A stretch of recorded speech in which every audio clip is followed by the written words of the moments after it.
ನನಗೆ ಸ್ಕ್ರಿಪ್ಟ್ ಬರೆಯೋದು ಸ್ವಲ್ಪ ಕ್ಲಿಷ್ಟವಾದ ಕೆಲಸ. ಅನಂತಮೂರ್ತಿ ಒಂದು ಮಾತು ಹೇಳಿದರು, ನೋಡಿಯಾ ಇದು ಕತೆ, ನಿನ್ನ ಸಿನಿಮಾ ನನ್ನ ಕತೆ ಥರ ಇಲ್ಲ. ತೇಜಸ್ವಿ ಅವರ ಹತ್ರನೇ ಕೇಳಿದೆ, ಸ್ಕ್ರಿಪ್ಟ್ ಓದ್ತೀರಾ ಅಂತ. ನಾನು ನಿಂಗೆ ಕೊಟ್ಟಾಯ್ತು, ನೀ ಏನ್ ಬೇಕಾದ್ರೂ ಮಾಡ್ಕೋ. ಅನಂತಮೂರ್ತಿ ಅವರು ನಿಮ್ಮನ್ನ ದೃಶ್ಯ ರೂಪಕ ಮಾಂತ್ರಿಕ ಅಂತ ಒಂದು ಕಡೆ ಹೇಳ್ತಾರೆ. ಸೊ ಸಿನಿಮಾದ ಒಂದು ಸಮಸ್ಯೆ ಏನು ಅಂತಂದ್ರೆ, ಸರ್ಫೇಸ್ ಇದೆಯಲ್ಲ ಅದು ಬಹಳ ಬೇಗ ಆಕರ್ಷಕವಾಗಿರುತ್ತೆ. ಅದನ್ನು ದಾಟೋದು ಸುಲಭ ಅಲ್ಲ. ಏನನ್ನು ಇದು ಅಂತಿಮ ಅಂತ ಹೇಳ್ಬೇಡ, ಇದು ಅಂತಿಮವೇ ಅನ್ನೋ ಥರದಲ್ಲಿ ಪ್ರಶ್ನೆ ಮಾಡು. ನಾನು ನಟರಿಗಷ್ಟು ಮಹತ್ವ ಕೊಡಲ್ಲ. ನಿಮ್ಗೆ ವೈಯಕ್ತಿಕವಾಗಿ ಸಿನಿಮಾ ಅಂದ್ರೆ ಏನು ಸರ್? ಸಿನಿಮಾ ಅಂತಂದ್ರೆ ನಾನು ಅದು ಕಥೆಯೂ ಅಲ್ಲ, ಎಮೋಷನ್ ಅಲ್ಲ. ನನ್ನ ಮಾರ್ಗ ಬೇರೆ ಆಗಿರ್ಬೋದು ಹೊರತು ಗುರಿ ಬೇರೆ ಆಗಲ್ಲ. ನಮಸ್ಕಾರ. ದೀಪ ಬೆಳಕು ವಿಶೇಷ ಸಂದರ್ಶನ ಕಾರ್ಯಕ್ರಮಕ್ಕೆ ನಿಮ್ಮೆಲ್ಲರಿಗೂ ಸ್ವಾಗತ. ಸಿನಿಮಾ, ಚಲನಚಿತ್ರ ಮನೋರಂಜನೆಯೂ ಹೌದು, ಶಿಕ್ಷಣವೂ ಹೌದು. ಅಂದ್ರೆ ಈ ಎರಡನ್ನ ಕೊಡಬೇಕಾದ್ರೆ ಅಲ್ಲೊಂದು ಹೊಣೆಗಾರಿಕೆ ಇರುತ್ತೆ. ಮನುಷ್ಯ ಅವನ ದಿನನಿತ್ಯದ ದೈನಿಕದ ಸಂಘರ್ಷದಲ್ಲಿ ಎಲ್ಲೋ ಒಂದು ಕಡೆ ಸಾಂತ್ವನ ಹುಡುಕುವಾಗ ಆ ಸಾಂತ್ವನ ಸಿನಿಮಾ ಕೊಡಲಿಕ್ಕೆ ಶುರು ಮಾಡಿದೆ. ಹಾಗೆ ಕೊಡುವವರಿಗೆ ಒಂದು ಹೊಣೆಗಾರಿಕೆ ಅಂತ ಇರುತ್ತೆ ನೋಡಿ. ಆ ಹೊಣೆಗಾರಿಕೆಯನ್ನ ಅತ್ಯಂತ ಸಮರ್ಥವಾಗಿ ನಿರ್ವಹಿಸಿದ ಕೆಲವು ನಿರ್ದೇಶಕರಲ್ಲಿ ಇವತ್ತು ನಾವು ಮಾತಾಡಿಸ್ತಾ ಇರುವ ಗಿರೀಶ್ ಕಾಸರವಳ್ಳಿ ಅವರು ಒಬ್ರು. ಅನೇಕ ಸ್ವರ್ಣ ಕಮಲಗಳು, ರಾಷ್ಟ್ರೀಯ ಪುರಸ್ಕಾರಗಳು, ರಾಜ್ಯ ಪುರಸ್ಕಾರಗಳು, ಅಂತಾರಾಷ್ಟ್ರೀಯ ಪುರಸ್ಕಾರಗಳು, ಹೀಗೆ ನಮ್ಮ ಜೊತೆಗೆ ಒಂದು ಸಿನಿಮಾ ಕ್ಷೇತ್ರದ ಬೆರಗು ಕಣ್ಣಾಗಿ ಇರುವ ಗಿರೀಶ್ ಕಾಸರವಳ್ಳಿ ಅವರನ್ನ ಮಾತಾಡ್ಸೋಣ. ನಮಸ್ಕಾರ ಸರ್. ನಮಸ್ಕಾರ. ನಿಮ್ಮ ವಿವರಗಳನ್ನ ನೋಡುವಾಗ್ಲೇ ನನಗೆ ಆಶ್ಚರ್ಯ ಆಯ್ತು. ಇದು ನಿಜಕ್ಕೂ ಸಿನಿಮಾ ಕ್ಷೇತ್ರದ ಒಂದು ಬೆರಗುಗೊಂಡು ಅಂತ. ಸಹ ನಿರ್ದೇಶನದಿಂದ ತಾಂತ್ರಿಕ ನಿರ್ದೇಶನ ಇದಲ್ಲದೆ ಒಂದು ಓಟದ ಹಾಗೆ ನಿಮ್ಮ ಬದುಕು ಹೋಗಿದೆ ಅಂತ ಅನ್ಸುತ್ತೆ ನನಗೆ. ಶಿವಮೊಗ್ಗದ ತೀರ್ಥಹಳ್ಳಿ ಒಂದು ಪುಟ್ಟ ಊರಿಂದ ಮಣಿಪಾಲಕ್ಕೆ ಹೋಗ್ತೀರಿ, ಪುಣೆಗೆ ಹೋಗ್ತೀರಿ, ಸುಮಾರು ವಿಷಯಗಳನ್ನ ಆವರಿಸ್ಕೊಳ್ತಾ ಹೋಗ್ತೀರಿ. ಹಾಗೆ ನೀವು ಇವತ್ತು ಕನ್ನಡ ಚಿತ್ರರಂಗವನ್ನ ಒಂದರ್ಥದಲ್ಲಿ ಆವರಿಸ್ಕೊಂಡಿದ್ದೀರಿ ಅಂತ ಹೇಳಿದ್ರೆ ಹೆಚ್ಚಾಗುದು ಅಂತ ಕಾಣುತ್ತೆ. ಈಗ ಹಿಂದೆ ತಿರುಗಿ ನೋಡುವಾಗ ನೀವು ನಿಮ್ಮ ಬಾಲ್ಯವನ್ನ ಇರ್ಬೋದು, ನಿಮ್ಮ ಅಪ್ಪನನ್ನಿರ್ಬೋದು, ಅಜ್ಜನನ್ನಿರ್ಬೋದು, ಯಾವ ಹೊತ್ತನ್ನ ಈಗ ನನಗೆ ಏನೋ ಸಿಕ್ತು ಅಂತ ಅನ್ಸುತ್ತೆ, ಹೇಗೆ ನೆನಪಿಸ್ಕೊಳ್ಳಿಕ್ಕೆ ಇಷ್ಟಪಡ್ತೀರಿ ಸರ್? ಮೊದಲನೇದಾಗಿ ನಿಮ್ಮ ಒಳ್ಳೆಯ ಪರಿಚಯಕ್ಕಾಗಿ ವಂದನೆಗಳು. ನನ್ನ ಬಾಲ್ಯದಲ್ಲಿ ಅಂತಹ ರೋಚಕವಾದ ಅಥವಾ ಸ್ವಾರಸ್ಯಕರವಾದಂಥ ಘಟನೆಗಳೇನಿರಲಿಲ್ಲ. ನನ್ನ ಬಾಲ್ಯದ ಬಹಳ ಸ್ವಾರಸ್ಯ ಅಂತಂದ್ರೆ ನಮ್ಮ ಊರೇ, ಮಲೆನಾಡಿನ ಒಂದು ಸಣ್ಣ ಹಳ್ಳಿ. ವರ್ಷದ ಜೂನ್ನಿಂದ ನವೆಂಬರ್ ಡಿಸೆಂಬರ್ವರೆಗೂ ಮಳೆಯೇ ಮಳೆ. ಉಳಿದಂತೆ ನಮ್ಮ ಊರಲ್ಲೂ ಯಾರೋ ಹೆಚ್ಚು ವಾಸ ಇರಲಿಲ್ಲ. ಒಂದು 8-10 ಮನೆ ಇತ್ತೇನೋ ಅಷ್ಟೇ. ಮತ್ತು ಉಳಿದವರೆಲ್ಲ ಕೂಲಿ ಕಾರ್ಮಿಕರು. ಸಾಮಾನ್ಯವಾಗಿ ಅವ್ರ ಜೊತೆಗೆ ಒಡನಾಟ ಇರಲಿಲ್ಲ ಯಾರಿಗೂ. ಹಾಗಾಗಿ ಅಲ್ಲಿ ನಮ್ಮ ಒಡನಾಟ ಅಂತಂದ್ರೆ ಏನಿದ್ರು ಪುಸ್ತಕಗಳ ಜೊತೆಗಷ್ಟೆ. ನಾವು ಸುಮಾರು 5 ಕಿಲೋಮೀಟರ್ ದೂರದಲ್ಲಿರೋ ಒಂದು ಕಮ್ಮಡಿನ ಒಂದು ಊರು, ಅಲ್ಲಿ ಶಾಲೆಗೆ ಹೋಗ್ತಾ ಇದ್ದೆವು. ವಾಪಸ್ ಬಂದಮೇಲೆ ನಮಗೆ ಜೊತೆಗೆ ಯಾರೂ ಇರ್ತಿರ್ಲಿಲ್ಲ. ಹಾಗಾಗಿ ನಮ್ಮ ಇದೇನಿದ್ರು ತೊಡಗಿಸಿಕೊಳ್ಳೋಕೆ ಏನಿದ್ರು ಪುಸ್ತಕದ ಜೊತೆಗೆ ಮತ್ತು ಆ ಪ್ರಪಂಚ ಅಷ್ಟೇ. ಯಾವ ಪುಸ್ತಕಗಳು ಸಿಗ್ತಾ ಇತ್ತು ಸರ್ ಆಗ? ನಮ್ಮ ಮನೆಯಲ್ಲಿ ಒಂದು ದೊಡ್ಡ ಲೈಬ್ರರಿ. ಅವಾಗೆಲ್ಲ ಇವತ್ತಿಗೂ ಮಲೆನಾಡಿನ ಮನೆಗಳಲ್ಲಿ ಮತ್ತು ಕರಾವಳಿಯ ಮನೆಗಳಲ್ಲಿ ಸಾಮಾನ್ಯವಾಗಿ ಲೈಬ್ರರಿ ಚೆನ್ನಾಗೇ ಇರುತ್ತೆ. ಕನ್ನಡದಲ್ಲೇ ಪುಸ್ತಕಗಳಿತ್ತು. ಕನ್ನಡದ ಎಲ್ಲ ಪ್ರಕಟಣಾಲಯಗಳು, ನಮ್ಮ ತಂದೆ ಅದಕ್ಕೆ ಚಂದಾದಾರರಾಗಿದ್ದರು. ಪುಸ್ತಕಗಳು ಬರ್ತಾ ಇದ್ದು. ನಮಗೆ ಒಂದು ಓದುವ ಹವ್ಯಾಸ, ಯಾಕಂದ್ರೆ ನಮ್ಮ ತಾಯಿಗೂ ಓದುವ ಹವ್ಯಾಸ ಇತ್ತು, ನಮ್ಮ ತಂದೆಗೂ ಓದುವ ಹವ್ಯಾಸ ಇತ್ತು. ಅವರು ಓದಿ ಅಲ್ಲಿ ಬಿಟ್ಟ ಪುಸ್ತಕಗಳನ್ನು ನಾವು ಒಂಚೂರು ಹಾಗೆ ಕನ್ನಡಿಸ್ತಾ ಇದ್ದು. ಆದರೆ ಆ ಓದಿಗೊಂದು ದಿಕ್ ತೋರಿಸಿದ್ದು ನನ್ನ ತಾಯಿಯ ತಂದೆ. ಅವರು ಪಂಡಿತ್ ನರಸಿಂಹಶಾಸ್ತ್ರಿಗಳು ಅಂತ ಬಹಳ ದೊಡ್ಡ ಕನ್ನಡ ಪಂಡಿತರು, ಸಂಸ್ಕೃತ ಪಂಡಿತರು. ಅವರು ಅವ್ರ ಮನೆಯಲ್ಲೂ ದೊಡ್ಡ ಲೈಬ್ರರಿ ಇತ್ತು. ನಮ್ಮ ಮನೆಯಲ್ಲಿ ನಾವು ಕಾದಂಬರಿಗಳನ್ನ, ಕಥಾ ಪುಸ್ತಕಗಳನ್ನು ಓದ್ತಾ ಇದ್ರೆ, ಅವ್ರ ಮನೆಗೆ ಹೋದಾಗ ಅವರು ಒತ್ತಾಯ ಮಾಡ್ತಿದ್ರು, ಇಲ್ಲ ಜೀವನ ಚರಿತ್ರೆ ಓದು. ಹಾಗಾಗಿ ನಮಗೆ ಜೀವನ ಚರಿತ್ರೆ ಓದುವ, ಅದು ಮದಾಂಬ ಅವರಿ ಇರ್ಬೋದು, ಬಹಳ ತರತರಹದ ಲೇಖನಗಳನ್ನೆಲ್ಲ, ಪುಸ್ತಕಗಳನ್ನೆಲ್ಲ ಕೊಡ್ತಾ ಇದ್ರು. ಒಳ್ಳೆಯ ಓದಿಗೆ ಹಚ್ಚಿದವರು ಅಂತ ಯಾಕೆ ಹೇಳ್ತಾ ಇದ್ದೀನಿ ಅಂತಂದ್ರೆ, ಅವ್ರ ಮೇಷ್ಟ್ರು ಹೇಳಿ ಕೇಳಿ ಮೇಷ್ಟ್ರು ಏನ್ ಮಾಡಿದ್ರು ಅದಕ್ಕೆ ಎಕ್ಸ್ಪ್ಲನೇಷನ್ ಕೇಳ್ತಾ ಇದ್ರು. ಒಂದು ಕಾದಂಬರಿ ಓದ್ತಾ ಇದ್ರೆ ಅದು ಯಾಕೆ ಓದ್ತಾ ಇದೆಯಾ, ಅದು ಓದೋದ್ರಿಂದ ಏನ್ ಪ್ರಯೋಜನ ಆಗ್ತದೆ ನಿನಗೆ, ನಾ ಹೇಳು, ಏನ್ ಬೇಕಾದ್ರೂ ಓದಿ, ಬಟ್ ಹೇಳ್ಬೇಕು ನನಗೆ ಅಂತ. ಆಗ ನಾವು ಯಾವುದಾದ್ರೂ ಸ್ವಲ್ಪ ಜನಪ್ರಿಯ ಲೇಖಕರು ಇದು ಇಟ್ಕೊಂಡಾಗ ಅದು ನೀನು ಸುಮ್ಮನೆ ವೃಥಾ ಕಾಲಕ್ಷೇಪ ಮಾಡ್ತಾ ಇದೀಯ, ಇದು ಹರಣ, ಓದೋದಿದ್ರೆ ಕಾರಂತರನ್ನು ಓದು ಅಂತ ತಂದು ಕೊಡೋರು. ಕಾರಂತರ ಇದು ಓದು ಇದು ಓದು ಇದು ಓದು ಅಂತ ಹೇಳಿ. ಅವಾಗಿನ್ನು ಕುವೆಂಪು ಅವರ ಒಂದೇ ಕಾದಂಬರಿ ಪ್ರಕಟವಾಗಿದ್ದು, ಮಲೆಗಳಲ್ಲಿ ಮದುಮಗಳು ಇನ್ನೂ ಬಂದಿರಲಿಲ್ಲ. ಆ ಕಾರಂತರ ಕಾದಂಬರಿ ಮುಂಚೆ ನಮಗೆ ಇಷ್ಟ ಆಗ್ತಿರ್ಲಿಲ್ಲ.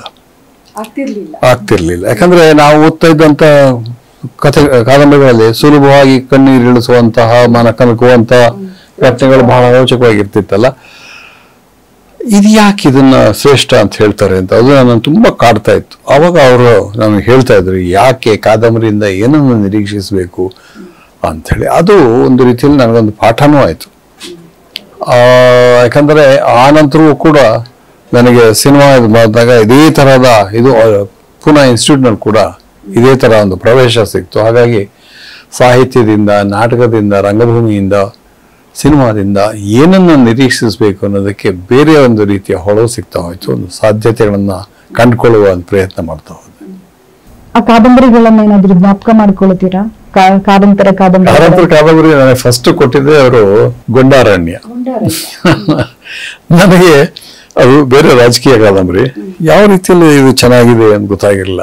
ಹಾಗೆ ಇನ್ನೊಂದೆರಡು ಕಾದಂಬರಿಗಳನ್ನು ಓದ್ತಾ ಇದ್ದೆ. ಒಂದ್ಸಲ ನಮ್ಮ ಅಜ್ಜನ ಲೈಬ್ರರಿನ ಒಂದು ಪುಸ್ತಕ ತಗೊಂಡೆ. ಆ ಪುಸ್ತಕ ಕುಡಿಯರ ಕೂಸು. ಅದು ಏನೂ ಇಷ್ಟ ಇಲ್ಲ. ಆದ್ರೆ ಏನಾಗಿತ್ತು, ಮೊದಲ ಪುಟದಲ್ಲಿ ಯಾರೋ ಅದ್ರ ಮೇಲೆ ಬರೆದಿದ್ರು ಅದ್ಭುತವಾದ ಕಾದಂಬರಿ ಅಂತ. ಕೊನೆಯ ಪೇಜಲ್ಲೂ ಅದೇ ಇತ್ತು.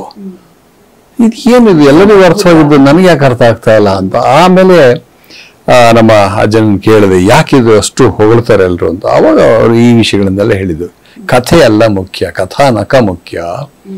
ಕಥಾನಕ ಅಂತಂದ್ರೆ ಹೇಗೆ ಪಾತ್ರಗಳು ಅರಳುತ್ತವೆ, ಒಂದು ಇದರ ಪ್ರತಿನಿಧಿಯಾಗಿ, ಕೇವಲ ಒಂದು ವ್ಯಕ್ತಿಯ ಪ್ರತಿನಿಧಿ ಆಗೋದಿಲ್ಲ, ಅವನ ಸಮಾಜದ, ಅವನ ಬದುಕಿನ ಎಲ್ಲ ಪ್ರತಿನಿಧಿ ಆಗ್ತಾ ಹೋಗುತ್ತೆ ಅನ್ನೋದು ಹೇಳ್ತಾ ಹೋದ್ರು. ಆ ನಂತರ ನನ್ನ ನಿಜವಾದ ಕಾದಂಬರಿ, ಕಾರಂತರ ಕಾದಂಬರಿ ಬಹಳ ಇಷ್ಟವಾದದ್ದು ಚೋಮಂದುಡಿ, ಆರಂಭದ ಕ್ಷೇತ್ರ.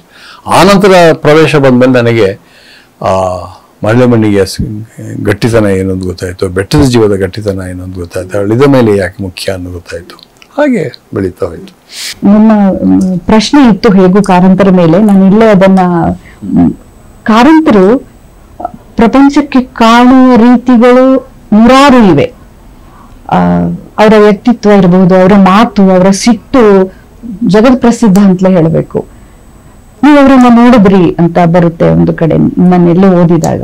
ನಿಮ್ಗೆ ಹೇಗೆ ಸಿಕ್ಕಿದ್ರು, ಹೇಗೆ ದಕ್ಕಿದ್ರು ಕಾರಂತರು? ಅಂತಹ ಸಿಟ್ಟಿನ ಮಾತಿನ. ನಾನು ಇಬ್ರು ಕಾರಂತರ ಜೊತೆಗೆ ವರ್ಕ್ ಮಾಡಿದ್ದೀನಿ. ಶಿವರಾಮ್ ಕಾರಂತರ ಜೊತೆಗೆ ವರ್ಕ್ ಮಾಡಿದ್ದೀನಿ, ಬಿ.ವಿ. ಕಾರಂತರ ಜೊತೆಗೆ ವರ್ಕ್ ಮಾಡಿದ್ದೀನಿ. ಶಿವರಾಮ್ ಕಾರಂತರ ಮೊದಲ ಪರಿಚಯ ಆಗಿದ್ದು ನನಗೆ ನನ್ನ ಕೆ. ಸುಬ್ಬಣ್ಣ, ನನ್ನ ಚಿಕ್ಕಪ್ಪ ಅವ್ರ ಮನೆಗೆ ನಾವೆಲ್ಲ ರಜಕ್ಕೆ ಹೋಗಿದ್ವಿ.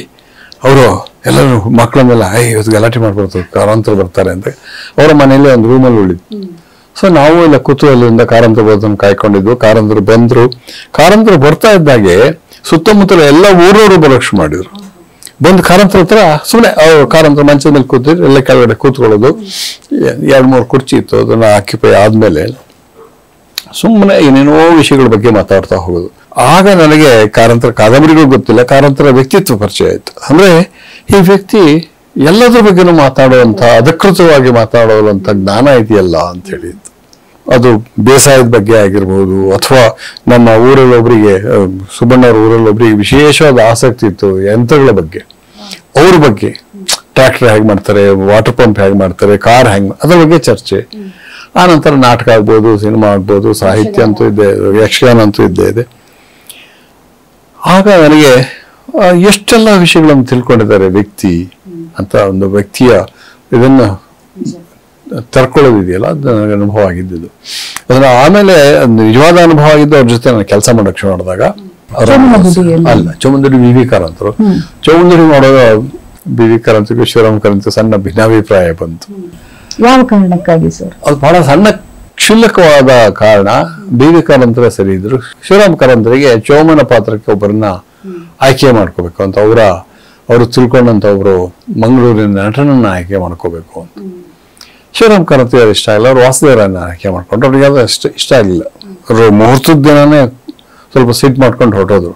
ಅದ್ರ ಬಿಡಿ ಬಹಳ ಒಳ್ಳೆಯ ಸಿನಿಮಾ ಆಯ್ತು. ಆಮೇಲೆ ಅದು ಪೂರ್ಣ BB ಕಾರಂತರ ಪ್ರಯತ್ನ ಅದು.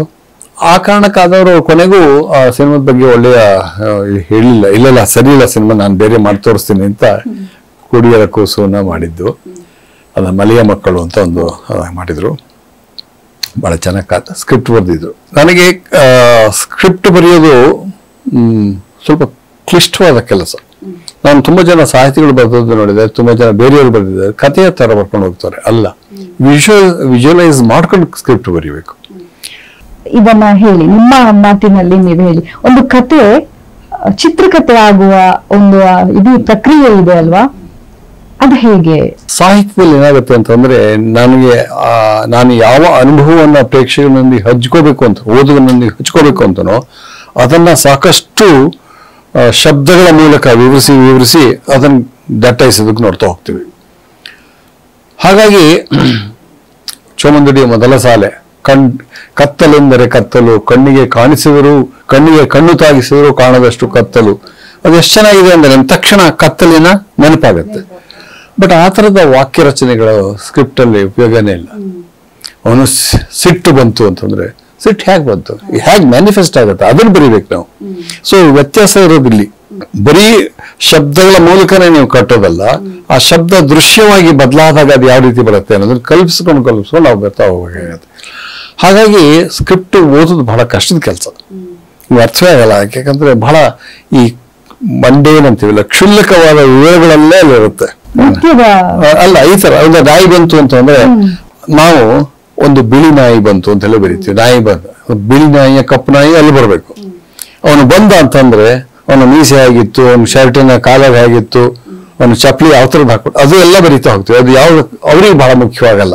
ಅಂದ್ರೆ ಒಂದು ಕತೆ ಹೇಗೆ ಪೂರ್ಣ ಪ್ರಮಾಣದ ಕೆಲಸನೋ, ಚಿತ್ರಕಥೆ ಕೂಡ ಅಷ್ಟೇ ದೊಡ್ಡ ಕೆಲಸ. ಸೂಸನ್ ಸಾಂಟಾಗ್ ಬರೀತಾರೆ ಸ್ಕ್ರಿಪ್ಟ್ ಆಸ್ ಲಿಟ್ರೇಚರ್ ಅಂತ ಪುಸ್ತಕದ ಹೆಸರು.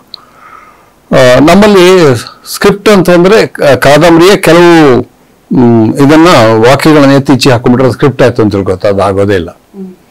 ಇನ್ಫ್ಯಾಕ್ಟ್ ಸ್ಕ್ರಿಪ್ಟ್ ಯಾಕೆ ಓದೋದು ಕಷ್ಟ ಅಂತ ಹೇಳ್ತೀನಿ, ಈ ತರದ ಮಂಡೇನ್ ಡೀಟೇಲ್ಸು ಮತ್ತು ಯಾವುದು ನಾವು ಅಮುಖ್ಯ ಅಥವಾ ನಗಣ್ಯ ಅಂತ ಅಂದು ಆ ವಿವರಗಳ ಮೂಲಕನೇ ನಾವು ಕಟ್ತಾ ಇರ್ತೀವಿ. ಅದೇ ಈಗ ಟಾಲ್ಸ್ಟಾಯ್ದ ಒಂದು ವಾಕ್ಯ ಬರುತ್ತಲ್ಲ, all marriages are like one another, all unhappy marriages are different for their own reasons ಅಂತ. ಅದೇನಂದ್ರೆ ಅದು ವಾಕ್ಯ ರಚನೆಯಲ್ಲಿ ಇರುತ್ತೆ ಹೊರತು ಅದು ರೂಪಕವಾಗಿ ಬರೋದಿಲ್ಲ, ವಿವರವಾಗಿ ಬರೋದಿಲ್ಲ. ಸಿನಿಮಾದಲ್ಲಿ ಅದು ಬೇಕಾಗ್ತಾ ಹೋಗುತ್ತೆ. ಅವನು ವಿಜುವಲೈಸ್ ಮಾಡ್ಕೊಂಡು ಬರೀತಾ ಹೋಗ್ಬೇಕಾಗುತ್ತೆ. ಬರೀ ಮಾಡ್ಕೊಂಡು ಹೋಗೋದಷ್ಟೇ ಅಲ್ಲ, ಸಿನಿಮಾ ಒಂದು ಏನೋ ಕಾಲದ ಒಂದು ಮಾಪನದಲ್ಲೇ ನಡೀತಾ ಇರುತ್ತೆ. ಹೇಗೆ ಅಂತಂದ್ರೆ ನಮಗೆ ಈಗ ಸಾಹಿತ್ಯದಲ್ಲಿ ನಿಮಗೆ ಹೂವಯ್ಯ ನದಿ ದಾಟಿದನ್ನ 3-4 ಪುಟ ಬರೆದ್ರೆ ನಾವು ಕುತೂಹಲದಿಂದ ಓದ್ತೀವಿ, ಯಾಕಂತಂದ್ರೆ ಅಷ್ಟು ಆಕರ್ಷಕವಾಗಿರುತ್ತೆ. ಆದ್ರೆ ಸಿನಿಮಾದಲ್ಲಿ ಹಂಗೆ ಮಾಡೋಕ್ಕಾಗೋದಿಲ್ಲ. ನಾವು ಅದ್ರ ಜೊತೆ ಒಂದು ಗ್ರಾಫ್ ಹಾಕಿದ್ರೆ ನಿಜವಾಗ್ಲೂ ಹೇಳಿದ್ರೆ ಈ ಆಕ್ಷನ್ ಅಂಡ್ ಟೈಮಿಂಗ್ ಹಾಕೊಂಡ್ರೆ ಅದು ಟೈಮ್ ಜೊತೆ ಆಕ್ಷನ್ ಆಗ್ಬೇಕು, ಆಕ್ಷನ್ ಜೊತೆ ಟೈಮ್ ಹೋಗ್ತಾ ಇರ್ಬೇಕು. ಅದನ್ನ ಕಲ್ಪಿಸ್ಕೊಂಡು ಒಬ್ಬೊಬ್ಬ ನಿರ್ದೇಶಕ, ಒಬ್ಬ ಚಿತ್ರಕಥಾ ಲೇಖಕ ಬರೀತಿರ್ಬೇಕಾಗತ್ತೆ. ಅಂದ್ರೆ ಕಥೆಯ 4 ಪುಟ ನೀವು ಒಂದು ಇದ್ರಲ್ಲಿ ತೋರಿಸಿಬಿಡ್ತೀವಿ ಅಂತ. ಹೌದು, ಅದು ಒಬ್ಬ ನಿರ್ದೇಶಕ ಅದನ್ನ ಯೋಚನೆ ಮಾಡ್ತಾ ಇರ್ತಾನೆ, ಹೇಗೆ ಇದನ್ನ ಕನ್ವಿನ್ಸ್ ಮಾಡ್ಬೋದು ಅಥವಾ ಯಾವ ಕಾರಣಕ್ಕೆ ಇದನ್ನ ಎಕ್ಸ್ಪ್ಲೈನ್ ಮಾಡ್ಬೋದು ಅಂತ. ಹಾಗಾಗಿ ಸಿನಿಮಾದ ಕಟ್ಟುವ ಕ್ರಮ ಮತ್ತು ಸಾಹಿತ್ಯ ಕಟ್ಟುವ ಕ್ರಮಗಳು ಬೇರೆ ಬೇರೆ ಭಿನ್ನವಾದದ್ದು. ಹಾಗಾಗಿ ಎಷ್ಟೋ ಜನ ಸಿನಿಮಾ ಸಾಹಿತ್ಯದ ಎಕ್ಸ್ಟೆನ್ಷನ್ ಅಂತ ಹೇಳಿದಾಗ ನಾನು ಒಪ್ಪೋದೇ ಇಲ್ಲ, ಖಂಡಿತ ಒಪ್ಪಲ್ಲ. ಯಾಕಂದ್ರೆ ಇದು ಕಟ್ಟುವ ಕ್ರಮವೇ ಬೇರೆ, ಆಶಯ ಒಂದೇ ಇರ್ಬೋದು. ಕಾರಂತರಿಗೆ ಅದೊಂದು ದೊಡ್ಡ ಶಕ್ತಿ ಇತ್ತು. ನಾನು ಅವರು ಚೋಮಂದುಡಿ ಸ್ಕ್ರಿಪ್ಟ್ ಬರೆದಿದ್ದು ಅವರೇ. ನಾನು ಮೊದಲು BB ಕಾರಂತರ ಕೊಟ್ಟರು ಇದನ್ನು ಓದು ಅಂತ ಹೇಳಿ. ಅದು ಓದ ಎಷ್ಟು ಸುಂದರವಾಗಿದೆ ಇದು ಅಂತ. ಕೆಲವುದನ್ನು ಬಿಟ್ಟರು ಕಾರಂತರು, ಅದು ಒಳ್ಳೆಯದೇ ಮಾಡಿದ್ರು. BB ಕಾರಂತರ ಕೆಲವು ಡಿಲೀಟ್ ಮಾಡಿ ಸ್ವಲ್ಪ ಪಾಪ್ಯುಲರ್ ಫಿಲ್ಮಿನ ಕೆಲವು ಎಲಿಮೆಂಟ್ಸ್ ಅವ್ರು ಇಟ್ಕೊಂಡಿದ್ರು, ಅದನ್ನೆಲ್ಲ ಬಿಟ್ಟರು. ಆದ್ರೆ ಅದರ ಡ್ರಾಮ್ಯಾಟಿಕ್ ಇಂಟೆನ್ಸಿಟಿ ಏನಿದೆ, ಒಬ್ಬ ಸಾಹಿತ್ಯ ಅದನ್ನು ಹಿಡಿದ್ರಲ್ಲ ಅಂತ ಹೇಳಿ. ಸಾಹಿತ್ಯ ಡ್ರಾಮ್ಯಾಟಿಕ್ ಇಂಟೆನ್ಸಿಟಿಯ ಕ್ರಮವೇ ಬೇರೆ. ಇದು ಇವ್ರು ಬಡಿಯೋದು. ಅವರಿಗೆ ಪ್ರಾಯಶಃ ಅವರು ತುಂಬಾ ನಾಟಕಗಳಲ್ಲೂ ತೊಡಕೊಂಡಿದ್ದರಿಂದ, ಯಕ್ಷಗಾನದಲ್ಲೂ ತೊಡಕೊಂಡಿದ್ದರಿಂದ ಯಾವುದು ಹಿಡಿಯುತ್ತೆ ಅದರ ನಾಟಕೀಯ ರಚನೆ ಯಾವುದು ಗಟ್ಟಿಯಾಗುತ್ತೆ ಅನ್ನೋ ಗೊತ್ತಿತ್ತು ಅಂತ ಕಾಣುತ್ತೆ. ನಾನು ಆ ಥರ ಅವರ ಚಿತ್ರಕಥೆ ನೋಡಿದ್ದೆ, ಗಿರೀಶ್ ಕಾರ್ನಾಡ್ರ ಚಿತ್ರಕಥೆ. ಅವರಿಬ್ಬರಿಗೂ ಈ ಗುಣ ಇತ್ತು.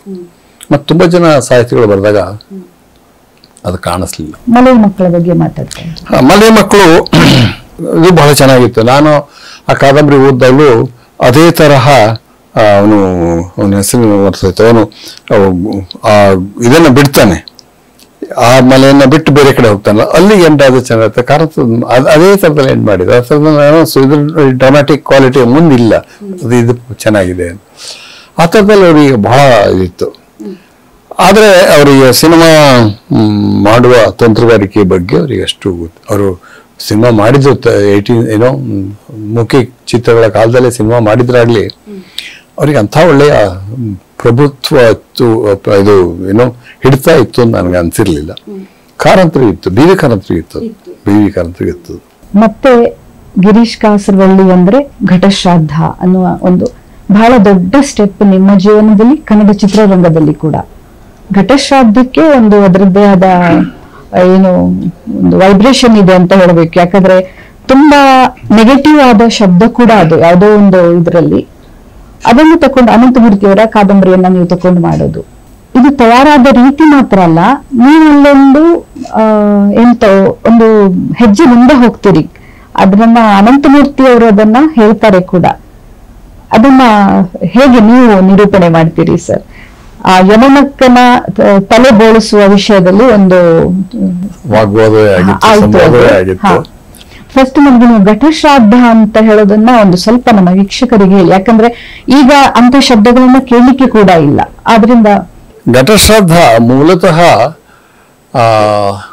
ಈ ಅರ್ಥದಲ್ಲಿ ನಾವು ವ್ಯಾವಹಾರಿಕವಾಗಿ ಯಾವ ಅರ್ಥದಲ್ಲಿ ಬಳಸ್ತೀವೋ ಆ ಅರ್ಥದಲ್ಲಿ ಪ್ರಯೋಗಿಸಿದ್ದಲ್ಲ.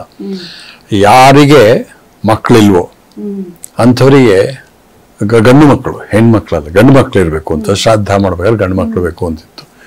ಯಾಕೆ ಗಂಡು ಮಕ್ಕಳೇ ಬೇಕಿತ್ತು ಅಂತ ನನಗೆ ಗೊತ್ತಿಲ್ಲ. ಆದ್ರೆ ಅವರು ಮಕ್ಕಳಿಲ್ಲದೆ ಇದ್ರೆ ಅವ್ರಿಗೆ ಅವರೇ ಶ್ರಾದ್ದ ಮಾಡ್ಕೋತಾರೆ. ಅದನ್ನು ಘಟಶ್ರಾದ್ದ ಅನ್ನೋ ಅರ್ಥದಲ್ಲಿ ಮೊದಲು ಬಳಕೆಯಲ್ಲಿ ಇದ್ದಿದ್ದು ಅಂತ ನಾನು ಕೇಳಿದ್ದೇನೆ. ಆದ್ರೆ ಆಮೇಲೆ ಏನಾಯ್ತು ಅಂತಲ್ಲ, ಸಾಂಸ್ಥೀಕರಣ ಆದಮೇಲೆ, ಈ ಜಾಸ್ತಿ ವ್ಯವಸ್ಥೆ ಸಾಂಸ್ಥೀಕರಣ ಆದಮೇಲೆ ಯಾರು ಆ ಸಮಾಜದ ವ್ಯವಸ್ಥೆಗೆ ಅದಕ್ಕೆ ಒಪ್ಕೊಳ್ಳೋದಿಲ್ವೋ ಅಂತ ಹೊರಗಾಕೋ ಒಂದು ಅಂದ್ರೆ ಯಾವುದು ಲಿಬರೇಟ್ ಆಗಬಹುದಾಗಿದ್ದ ಒಂದು ಇದನ್ನ ರಿಚುವಲ್ ಅನ್ನ ಒಂದು ಪ್ರತಿಬಂಧಿಸುವ ಒಂದು ಕ್ರಿಯೆಯಾಗಿ ಬದಲಾಯಿಸ್ಕೊಂಡ್ರು. ಬರೀ ನಾನು ಸ್ವಲ್ಪ ಹೈಸ್ಕೂಲ್ನಲ್ಲಿ ಇದ್ದಾಗ ಈ ಕತೆ ಓದಿದ್ದೆ. 64 ಮಾನವರ ಅಂತ ಮನೆಯಲ್ಲಿ ಬಂದಿದ್ದು ಪ್ರಶ್ನೆ ಕಥಾ ಸಂಕಲನದಲ್ಲಿತ್ತು. ಆಗ್ಲೇ ನನಗೆ ಬಹಳ ಕಾಡ್ತು. ಕಾಡಿದ್ದು ಯಾಕೆ ಅನ್ನೋದು ನನಗೆ ಇನ್ನೂ ಗೊತ್ತಿಲ್ಲ. ಯಾಕಂದ್ರೆ ಅವಾಗೆಲ್ಲ ನಾವು ಕಥೆಯಲ್ಲಿ ಅಂತಂದ್ರೆ ಎಮೋಷನಲಿ ಹಿಡ್ಕೊಳ್ಳೋದು ಅಷ್ಟೇ ಕಥೆಯ ಉದ್ದೇಶ. ನನಗೆ ಹಲವಾರು ಕಾರಣಗಳಿವೆ. ಯಾಕಂದ್ರೆ ನಾನು ಹುಟ್ಟಿ ಬೆಳೆದ ಊರಲ್ಲಿ ನನ್ನ ಸಂಬಂಧಿಕರಲ್ಲಿ ತುಂಬಾ ಜನ ಈ ತರ ತಲೆ ಬೋಳಿಸ್ಕೊಂಡ ವಿಧವೆಯರು ಇರ್ತಿದ್ರು. ಅವರಿಗೆ ಸಂಬಂಧ, ಆ ಮನೆಯ ಯಾರ ಜೊತೆಗೆ ಯಾವ ರೀತಿಯೂ ಸಂಬಂಧ ಇರ್ತಿರ್ಲಿಲ್ಲ. ಆದ್ರೆ ಮನೆಯ ಹಿರಿಯರು ಪಾಪ ಇಲ್ಲೊಂದು ಒಂದು ಹೆಂಗಸಿಗೆ ಅನ್ನ ಇಲ್ಲದೆ ಅಂತ ಕರ್ಕೊಂಬಂದು ಸಾಕು. ಅವ್ರು ಏನ್ ಮಾಡೋರು ಅಂದ್ರೆ ಅಡಿಗೆ ಮನೆ ಕೆಲಸ ಮಾಡಿಕೊಂಡು, ಮನೆ ಕೆಲಸ ಒರೆಸ್ಕೊಂಡು, ಯಾರು ಅಡಿಗೆ ಮಾಡೋ ಹಾಗಿಲ್ಲಲ್ಲ ಅವರು. ಹಾಗಾಗಿ ಅದಕ್ಕೆ ಸಹಕಾರ ಕೊಡ್ತಾ ಇರ್ತಿದ್ರು. ಹಾಗೆ ಆ ಮನೆಯಲ್ಲೇ ಇದ್ದು ಆ ಮನೆಯದೇ ಒಂದು ಭಾಗ ಆಗಿ ತೀರ್ಕೊಂಡಿದ್ರು. ಅಂಥವ್ರನ್ನೆಲ್ಲ ನೋಡಿದ್ದೆ. ಅದು ಯಾಕೋ ಈ ಘಟಶ್ರಾದ್ದದ ಕತೆ ಅದ್ರ ಜೊತೆ ಹೊಂದಾಣಿಕೆ ಆಯ್ತು ಅಂತ ಅನ್ಸುತ್ತೆ. ಹಾಗಾಗಿ ಅದು ಕಾರಣ ಇರ್ಬೋದು. ಎರಡನೇದು, ಮೂಲ ಕಥೆಯಲ್ಲಿಯೇ ಬಹಳ ಇಂಟೆನ್ಸ್ ಆದಂತ ಒಂದು ಎಮೋಷನಲ್ ಇಂಟಿಗ್ರಿಟಿ ಇದೆ. ಅದಕ್ಕೆ ಎರಡು ಎಮೋಷನಲ್ ಇಂಟಿಗ್ರಿಟಿ ಇದೆ, ಸ್ಟ್ರಕ್ಚರಲ್ ಇಂಟಿಗ್ರಿಟಿ ಇದೆ ಕಥೆಗೆ. ಆ ರೀತಿಯಲ್ಲಿ ಅನಂತಮೂರ್ತಿಯವರ ಮೊದಲ ಕಥೆಗಳು ಸ್ಟ್ರಕ್ಚರಲ್ ಇಂಟಿಗ್ರಿಟಿ ಅಂತ ನೋಡಿ. ಈ ಕಾದಂಬರಿಯ ಇದನ್ನೇ ನೋಡಿ, ಕಥೆಯ ಸಣ್ಣ ಕಥೆ, ಅದು ಸಣ್ಣ ಕಥೆಯ ಸ್ವರೂಪವನ್ನೇ ನೋಡಿ. ಒಂದು ರೀತಿಯಲ್ಲಿ ಯಮನಕ್ಕ ಮತ್ತು ನಾಣಿ ಒಬ್ರಿಗೊಬ್ರು ಸಪೋರ್ಟ್ ಇದ್ರೂ ಕೂಡ ಎರಡು ಇದನ್ನ ಧ್ವನಿಸ್ತಾ ಹೋಗ್ತಾರೆ. ಅಂದ್ರೆ ಯಮನಕ್ಕ ಮೊದಲ ಭಾಗದಲ್ಲಿ ನಾಣಿಗೆ ಯಮನಕ್ಕ ಸಪೋರ್ಟ್ ಬಂದ್ರೆ, ಎರಡನೇ ಭಾಗದಲ್ಲಿ ನಾಣಿ ಯಮನಕ್ಕನಿಗೆ ಸಪೋರ್ಟ್ ಬರ್ತಾ ಹೋಗ್ತಾರೆ. ಯಮನಕ್ಕನ ಚಲನೆ ಅಧೋಮುಖವಾಗ್ತಾ ಬಂದ್ರೆ ನಾಣಿಯ ಚಲನೆ ಊರ್ಧ್ವಮುಖವಾಗಿ ಬೆಳೀತಾ ಹೋಗುತ್ತೆ. ಆಮೇಲೆ ಪರಂಪರೆ ಮತ್ತು ಪ್ರಗತಿ ಇದರ ನಡುವಿನ ಇದು ಇದೆ. ನಾಣಿ ಪ್ರಗತಿ ತರ್ಕೊಳ್ತಾ ಹೋಗ್ತಾನೆ, ಇವಳು ಪರಂಪರೆಯಲ್ಲಿ ಸಿಗ್ತಾ ಹೋಗ್ತಾಳೆ. ಆಮೇಲೆ ಅದರ ಎಷ್ಟೋ ಪೊಲಿಟಿಕಲ್ ಕನೋಟೇಷನ್ಸ್, ಒಂದು ಜಾತಿಯ ವ್ಯವಸ್ಥೆಯನ್ನ ಅದು ಎತ್ತುತ್ತೆ, ಸಾಮಾಜಿಕ ಸ್ವರೂಪವನ್ನ ಅದು ಅನಲಿಟಿಕಲ್ ಆಗಿ ನೋಡುತ್ತೆ. ಅನಂತಮೂರ್ತಿಯವರೇ ಮತ್ತೆ ಮತ್ತೆ ಬಳಸ್ತಿದ್ದಂತ ಒಂದು ಶಬ್ದ ಕ್ರಿಟಿಕಲ್ ಇನ್ಸೈಡರ್ ಅಂತ. ಅದು ಒಂದು ರೀತಿಯಲ್ಲಿ ಬರೀ ಕ್ರಿಟಿಕಲ್ ಆಗೋದಲ್ಲ, ಇನ್ಸೈಡರ್ ಆಗಿದ್ದ ಕ್ರಿಟಿಕಲ್ ಆಗೋದು, ಸಹಾನುಭೂತಿಯಿಂದಲೇ ಅದನ್ನ ತಿದ್ದುವ ಪ್ರಯತ್ನ. ನನಗೆ ಅದು ಬಹಳ ಇಷ್ಟ ಆಯ್ತು. ಆ ರೀತಿಯಲ್ಲಿ ಅದಕ್ಕೆ ಹೇಳಿದ್ದು ಸ್ಟ್ರಕ್ಚರಲ್, ಸಂರಚನೆಯ ದೃಷ್ಟಿಯಿಂದ ಬಹಳ ಗಟ್ಟಿಯಾದ. ನೋಡಿ, ಅದರಲ್ಲಿ ಸೊಸೈಟಿ ಎಷ್ಟು ಪದರಗಳು ಬರ್ತಾ ಹೋಗುತ್ತೆ. ಬ್ರಾಹ್ಮಣರಿದ್ದಾರೆ, ಶೂದ್ರರಿದ್ದಾರೆ, ದಲಿತರಿದ್ದಾರೆ, ಅವರವ್ರ ನಡುವಿನ ಸಂಬಂಧ ಬರೀ ಅದು ಯಮನಕ್ಕ ಮತ್ತು ನಾಣಿಯ ಸಂಬಂಧ ಅಷ್ಟೇ ಆಗಲ್ಲ. ಕನ್ವರ್ಟ್ ಆಗುವಂತ ಕ್ರಿಶ್ಚಿಯನ್ಸ್ ಇದ್ದಾರೆ. ಇವರೆಲ್ಲರೂ ಈ ದುರಂತಕ್ಕೆ ಒಂದಲ್ಲ ಒಂದು ರೀತಿಯಲ್ಲಿ ಕಾಂಟ್ರಿಬ್ಯೂಟ್ ಮಾಡ್ತಾ ಇರ್ತಾರೆ. ಅದು ಬಹಳ ಅದ್ಭುತವಾದ ಚಿಂತನೆಯಿಂದ ಮಾತ್ರ ಆ ಸ್ವರೂಪ ರೂಪಿಸೋದು. ಅನಂತಮೂರ್ತಿಯವರಿಗೆ ಆ ಶಕ್ತಿ ಇತ್ತು. ಕೊನೆಯ ಕಾದಂಬರಿವರೆಗೂ, ಕೊನೆಯ ಕಾದಂಬರಿಗಳದ್ದು ಆ ಕ್ಲಾರಿಟಿ ಇತ್ತು. ಅಲ್ಲಿ ಕೇವಲ ಒಂದು ಏನೋ ಸೆಂಟಿಮೆಂಟಲೈಸ್ ಮಾಡೋದಕ್ಕೋ ಅಥವಾ ಎಮೋಷನಲ್ ಮಾಡೋದಕ್ಕೋ ಅವ್ರು ಮಾಡ್ತಿರ್ಲಿಲ್ಲ. ವೈಚಾರಿಕವಾಗಿಯೂ ಕೂಡ ಅದು ಗಟ್ಟಿಯಾಗಬೇಕು ಹಾಗಿತ್ತು. ಹಾಗಾಗಿ ನನಗೆ ಫೈನಲ್ ಇಯರ್ ಅಲ್ಲಿ ನಾನೊಂದು ಚಿತ್ರಕಥೆಯನ್ನು ಸಬ್ಮಿಟ್ ಮಾಡಬೇಕು, ಪಾರ್ಟ್ ಆಫ್ ಎಕ್ಸಾಮಿನೇಷನ್, ಪುಣೆ. ನಾನು ನಮ್ಮ head of the department of script writing ಅವ್ರ ಹತ್ರ ಹೋಗಿ ಪ್ರೊಫೆಸರ್ ರಮೇಶ್ ಪೌಲ್ ಅಂತಿದ್ರು. ಕತೆ ನೆರೇಟ್ ಮಾಡಿದೆ. ಭಾಳ ಗಟ್ಟಿಯಾಗಿದೆ ಕಡೆ ಮಾಡು ಅಂತಂದ್ರು. ಅದನ್ನು ನಾನು ಬರೆಯೋಕ್ಕೆ ಶುರು ಮಾಡಿದೆ, ಬಟ್ ಸಬ್ಮಿಟ್ ಮಾಡಿದೆ. ಆಮೇಲೆ ಪೂನಾ ಇನ್ಸ್ಟಿಟ್ಯೂಟ್ ಅದನ್ನು ರಿಜೆಕ್ಟ್ ಮಾಡ್ತಿದ್ದಾರೆ, ಸರ್ ಅದರ ಸ್ಟೋರಿ ಚೆನ್ನಾಗಿಲ್ಲ ಸ್ಕ್ರಿಪ್ಟು ಅಂತ. ನಾನು ವಾಪಸ್ ಬಂದು ವಿತಿನ್ 6 months ನಾನು ಫಿಲ್ಮೇ ಶೂಟಿಂಗ್ ಮಾಡಿದೆ, ಅದೇ ಸ್ಕ್ರಿಪ್ಟ್ ಇಟ್ಕೊಂಡು. ಹಾಗಾಗಿ ಅದೇ ನನ್ನ ಮೊದಲೇ ಆಯ್ಕೆ ಆಯಿತು. ಆದರೆ ಅಷ್ಟೊತ್ತಿಗೆ ಕಥೆಯ ಹಕ್ಕುಗಳು ಇನ್ನೊಬ್ಬರ ಹತ್ರ ಇತ್ತು. ಕನ್ನಡದ ಒಬ್ಬ ಖ್ಯಾತ ನಿರ್ದೇಶಕರು ಅದರ ಹಕ್ಕು ತಗೊಂಡಿದ್ರು. ಖ್ಯಾತ ನಟಿಯನ್ನ ಪಾತ್ರಕ್ಕೆ ಆಯ್ಕೆ ಕೂಡ ಮಾಡ್ಕೊಂಡಿದ್ರು. ಬಟ್ ಅವರು ತಗೊಂಡಲ್ಲೂ ಕೂಡ 3 ವರ್ಷ ಆದರೂ ಶುರು ಮಾಡಿರಲಿಲ್ಲ. ಸೊ ನನಗೆ ಇದನ್ನು ಮಾಡಿದ್ರೆ ಹೇಗೆ ಅಂತ ನಾನು ಸುಬ್ರಹ್ಮಣ್ಯಕ್ಕೆ ಕಾಗದ ಬರೆದೆ ಪುನಃ ಇನ್ಸ್ಟಿಟ್ಯೂಟಿನಲ್ಲಿ. ಅದು ಮಾಡ್ತೀನಿ, ಅದು ಅನಂತಮೂರ್ತಿಯವರು ಈ ಥರ ಸಮಸ್ಯೆ ಇದೆ, ಅದೇನಾದ್ರು ಇತ್ಯರ್ಥ ಆಗದೆ ಇದ್ರೆ ನಾನು ಇನ್ನೊಂದು ಕಾದಂಬರಿ ಹೆಸರು ಹೇಳಿದ್ದೆ, ಇದನ್ನು ಮಾಡ್ತೇನೆ ಅಂತ. ಅವರಿಗೆಲ್ಲ ಇದನ್ನೇ ಮಾಡು. ಅವರು ಅನಂತಮೂರ್ತಿ ನೀನು ತಾನು ಅಷ್ಟು ಆತ್ಮೀಯರು. ನಾನು ಅನಂತಮೂರ್ತಿ ಅವಾಗ ಅಮೇರಿಕದಲ್ಲಿದ್ದರು. ನಾನು ಈ ಕಾಗದ ಬರೀತೀನಿ, ಪರ್ಮಿಷನ್ ತಗೊಂಡು ಕೊಡ್ತೀನಿ. ಒಂದು 15-20 ದಿವಸದಲ್ಲಿ ಪರ್ಮಿಷನ್ ಬಂತು. ಇಲ್ಲ, ಅದು ಎಕ್ಸ್ಪೈರ್ ಆಗೋಗಿದೆ, ಇದು ನೀವು ಮಾಡು ಅಂತೇಳಿ ಬಂದೆ. ಎಲ್ಲ ಸಿದ್ಧತೆ ಮಾಡ್ತಿರೋ ಅನಂತಮೂರ್ತಿಯವರು ವಾಪಸ್ಸು ಇಂಡಿಯಾಕ್ಕೆ ಬಂದರು. ಮೈಸೂರು ಯೂನಿವರ್ಸಿಟಿ ಸೇರಿಕೊಂಡ್ರು. ಬಂದು ಮೀಟ್ ಮಾಡಿದೆ. ನಾವು ಇನ್ನೂ 26 ವರ್ಷ. ಅವ್ರು ಹಿಂಗೆ ನೋಡಿ ಏನು ಅನ್ನಿಸ್ತಾನೋ ಗೊತ್ತಿಲ್ಲ, ಹಿಂಗೆ ನೋಡ್ಬಿಟ್ಟು ಸ್ಕ್ರಿಪ್ಟ್ ತೋರ್ಸ ಅಂದರು. ಕೊಟ್ಟೆ ಸ್ಕ್ರಿಪ್ಟ್. ಹುಷಾರಿಗೆ ಅನ್ಸಿರ್ಬೇಕು ಈ ಹುಡುಗನ ಹತ್ರ ಮಾಡೋಕ್ಕಾಗಲ್ಲ ಅಂತ. ಕೊಟ್ಟೆ. ನೋಡಿ, ಅನಂತಮೂರ್ತಿಯವರು ದೊಡ್ಡತನ ಏನು ಅಂತಂದರೆ, ಓದಿ ಒಂದು ಸ್ಟೇಟ್ಮೆಂಟೇ ಕೊಟ್ಟರು, ಕಥೆಯಿಂದ ಬೆಳೆದ ಹೊಸ ಕಥೆ ಇದು ಅಂತೇಳಿ. ಕಥೆಯನ್ನ ಬಳಸಿ ಮತ್ತೆ ಶಬ್ದವನ್ನು ಬಳಸಿದ್ರು. ಮತ್ತೆ ಬಳಸಿದ ಶಬ್ದ ಏನು ಅಂತಂದ್ರೆ ಕಥೆಯನ್ನ ಬೆಳೆಸಿದಾನೆ ಅಂತ. ಅದು ಬಹಳ ಇಷ್ಟಪಟ್ಟರು. ಅದ್ರಲ್ಲಿ ಕೆಲವು ಇದೆಲ್ಲ ಹೇಳಿದ್ರು. ನೋಡಿ, ಸ್ಕೂಲ್ ಬರಲ್ಲ, ನಂದ್ರಲ್ಲಿ ಸ್ಕೂಲ್ ಬರುತ್ತೆ, ಸಿನಿಮಾದಲ್ಲಿ ಸ್ಕೂಲ್ ಬರುತ್ತೆ, ದೃಶ್ಯರೂಪವಾಗಿ ಬರುತ್ತೆ, ಕಥೆಯಲ್ಲಿ ರೆಫರೆನ್ಸ್ ಬರುತ್ತೆ ಅಷ್ಟೇ. ಅವ್ರು ಸ್ಕೂಲ್ ಮೇಸ್ಟರ್ ಆಗಿದ್ರು ಅಂತ ಅಷ್ಟೇ ಬರುತ್ತೆ. ಇವರು ಅದನ್ನೆಲ್ಲ ವ್ಯಾಖ್ಯಾನಿಸಿದ್ರು. ಅಂದ್ರೆ ಒಂದು ಸ್ಕೂಲನ್ನು ತರೋದ್ರ ಮೂಲಕ ಇನ್ನೊಂದು ವ್ಯವಸ್ಥೆಯನ್ನು ಕೂಡ, ಅಂದ್ರೆ ಈಗ ಇದೆಯಲ್ಲ, ನಾನು ಜಾತಿ ವ್ಯವಸ್ಥೆ ಅಷ್ಟೇ ತಂದೆ, ಬಟ್ ಇವರು ಕಾಲನೈಸೇಷನ್ ಪ್ರಭಾವವನ್ನು ಕೂಡ ತರ್ತಾ ಇದ್ದಾನೆ ಅಂತ. ಒಂದು ಸಾಂಪ್ರದಾಯಿಕ ಶಿಕ್ಷಣ, ಅದು ವೇದಶಾಲೆ, ಅದು ಮೆಕಾಲೆಯ ಸಿಸ್ಟಮ್, ಅದನ್ನು ಕೂಡ ತರ್ತಾ ಇದ್ದಾನೆ ಫಿಲ್ಮ್ ಒಳಗೆ. ಆ ಥರ ಮೆಚ್ಕೊಂಡ್ರು. ಆ ಥರ ಆಮೇಲೆ ಆ ಸ್ಟೇಟ್ಮೆಂಟೇ ಕೊಟ್ಟರು, ಕಥೆಯನ್ನ ಬೆಳೆಸಿದ್ದಾನೆ ಅಂತ. ಮೂಲ ಇದರಲ್ಲಿ ಹೇಳಿದ ಕಥೆಗಿಂತ ಚೆನ್ನಾಗಿದೆ ಅಂತ. ಆಮೇಲೆ ಅವ್ನು ಕಥೆಯನ್ನು ಬೆಳೆಸಿದ್ದಾನೆ ಅಂತ ಇದ್ಕೊಂಡ್ರು. ಅಲ್ಲಿವರೆಗೆ ಒಂದು ಯಮನಕ್ಕನ ತಲೆ ಬೋಳಿಸುವ ವಿಷಯದಲ್ಲಿ ಒಂದು ಅವರಿಗಷ್ಟು ಇದಿರಲಿಲ್ಲ. ಅವರು ಹೇಳಿದ್ದು ಅದು ಊರಿಂದ ಹೊರಗೆ ಹಾಕ್ತಾರೆ, ಆದ್ರೆ ತಲೆ ಬಳಸಲ್ಲ ಅಂತ.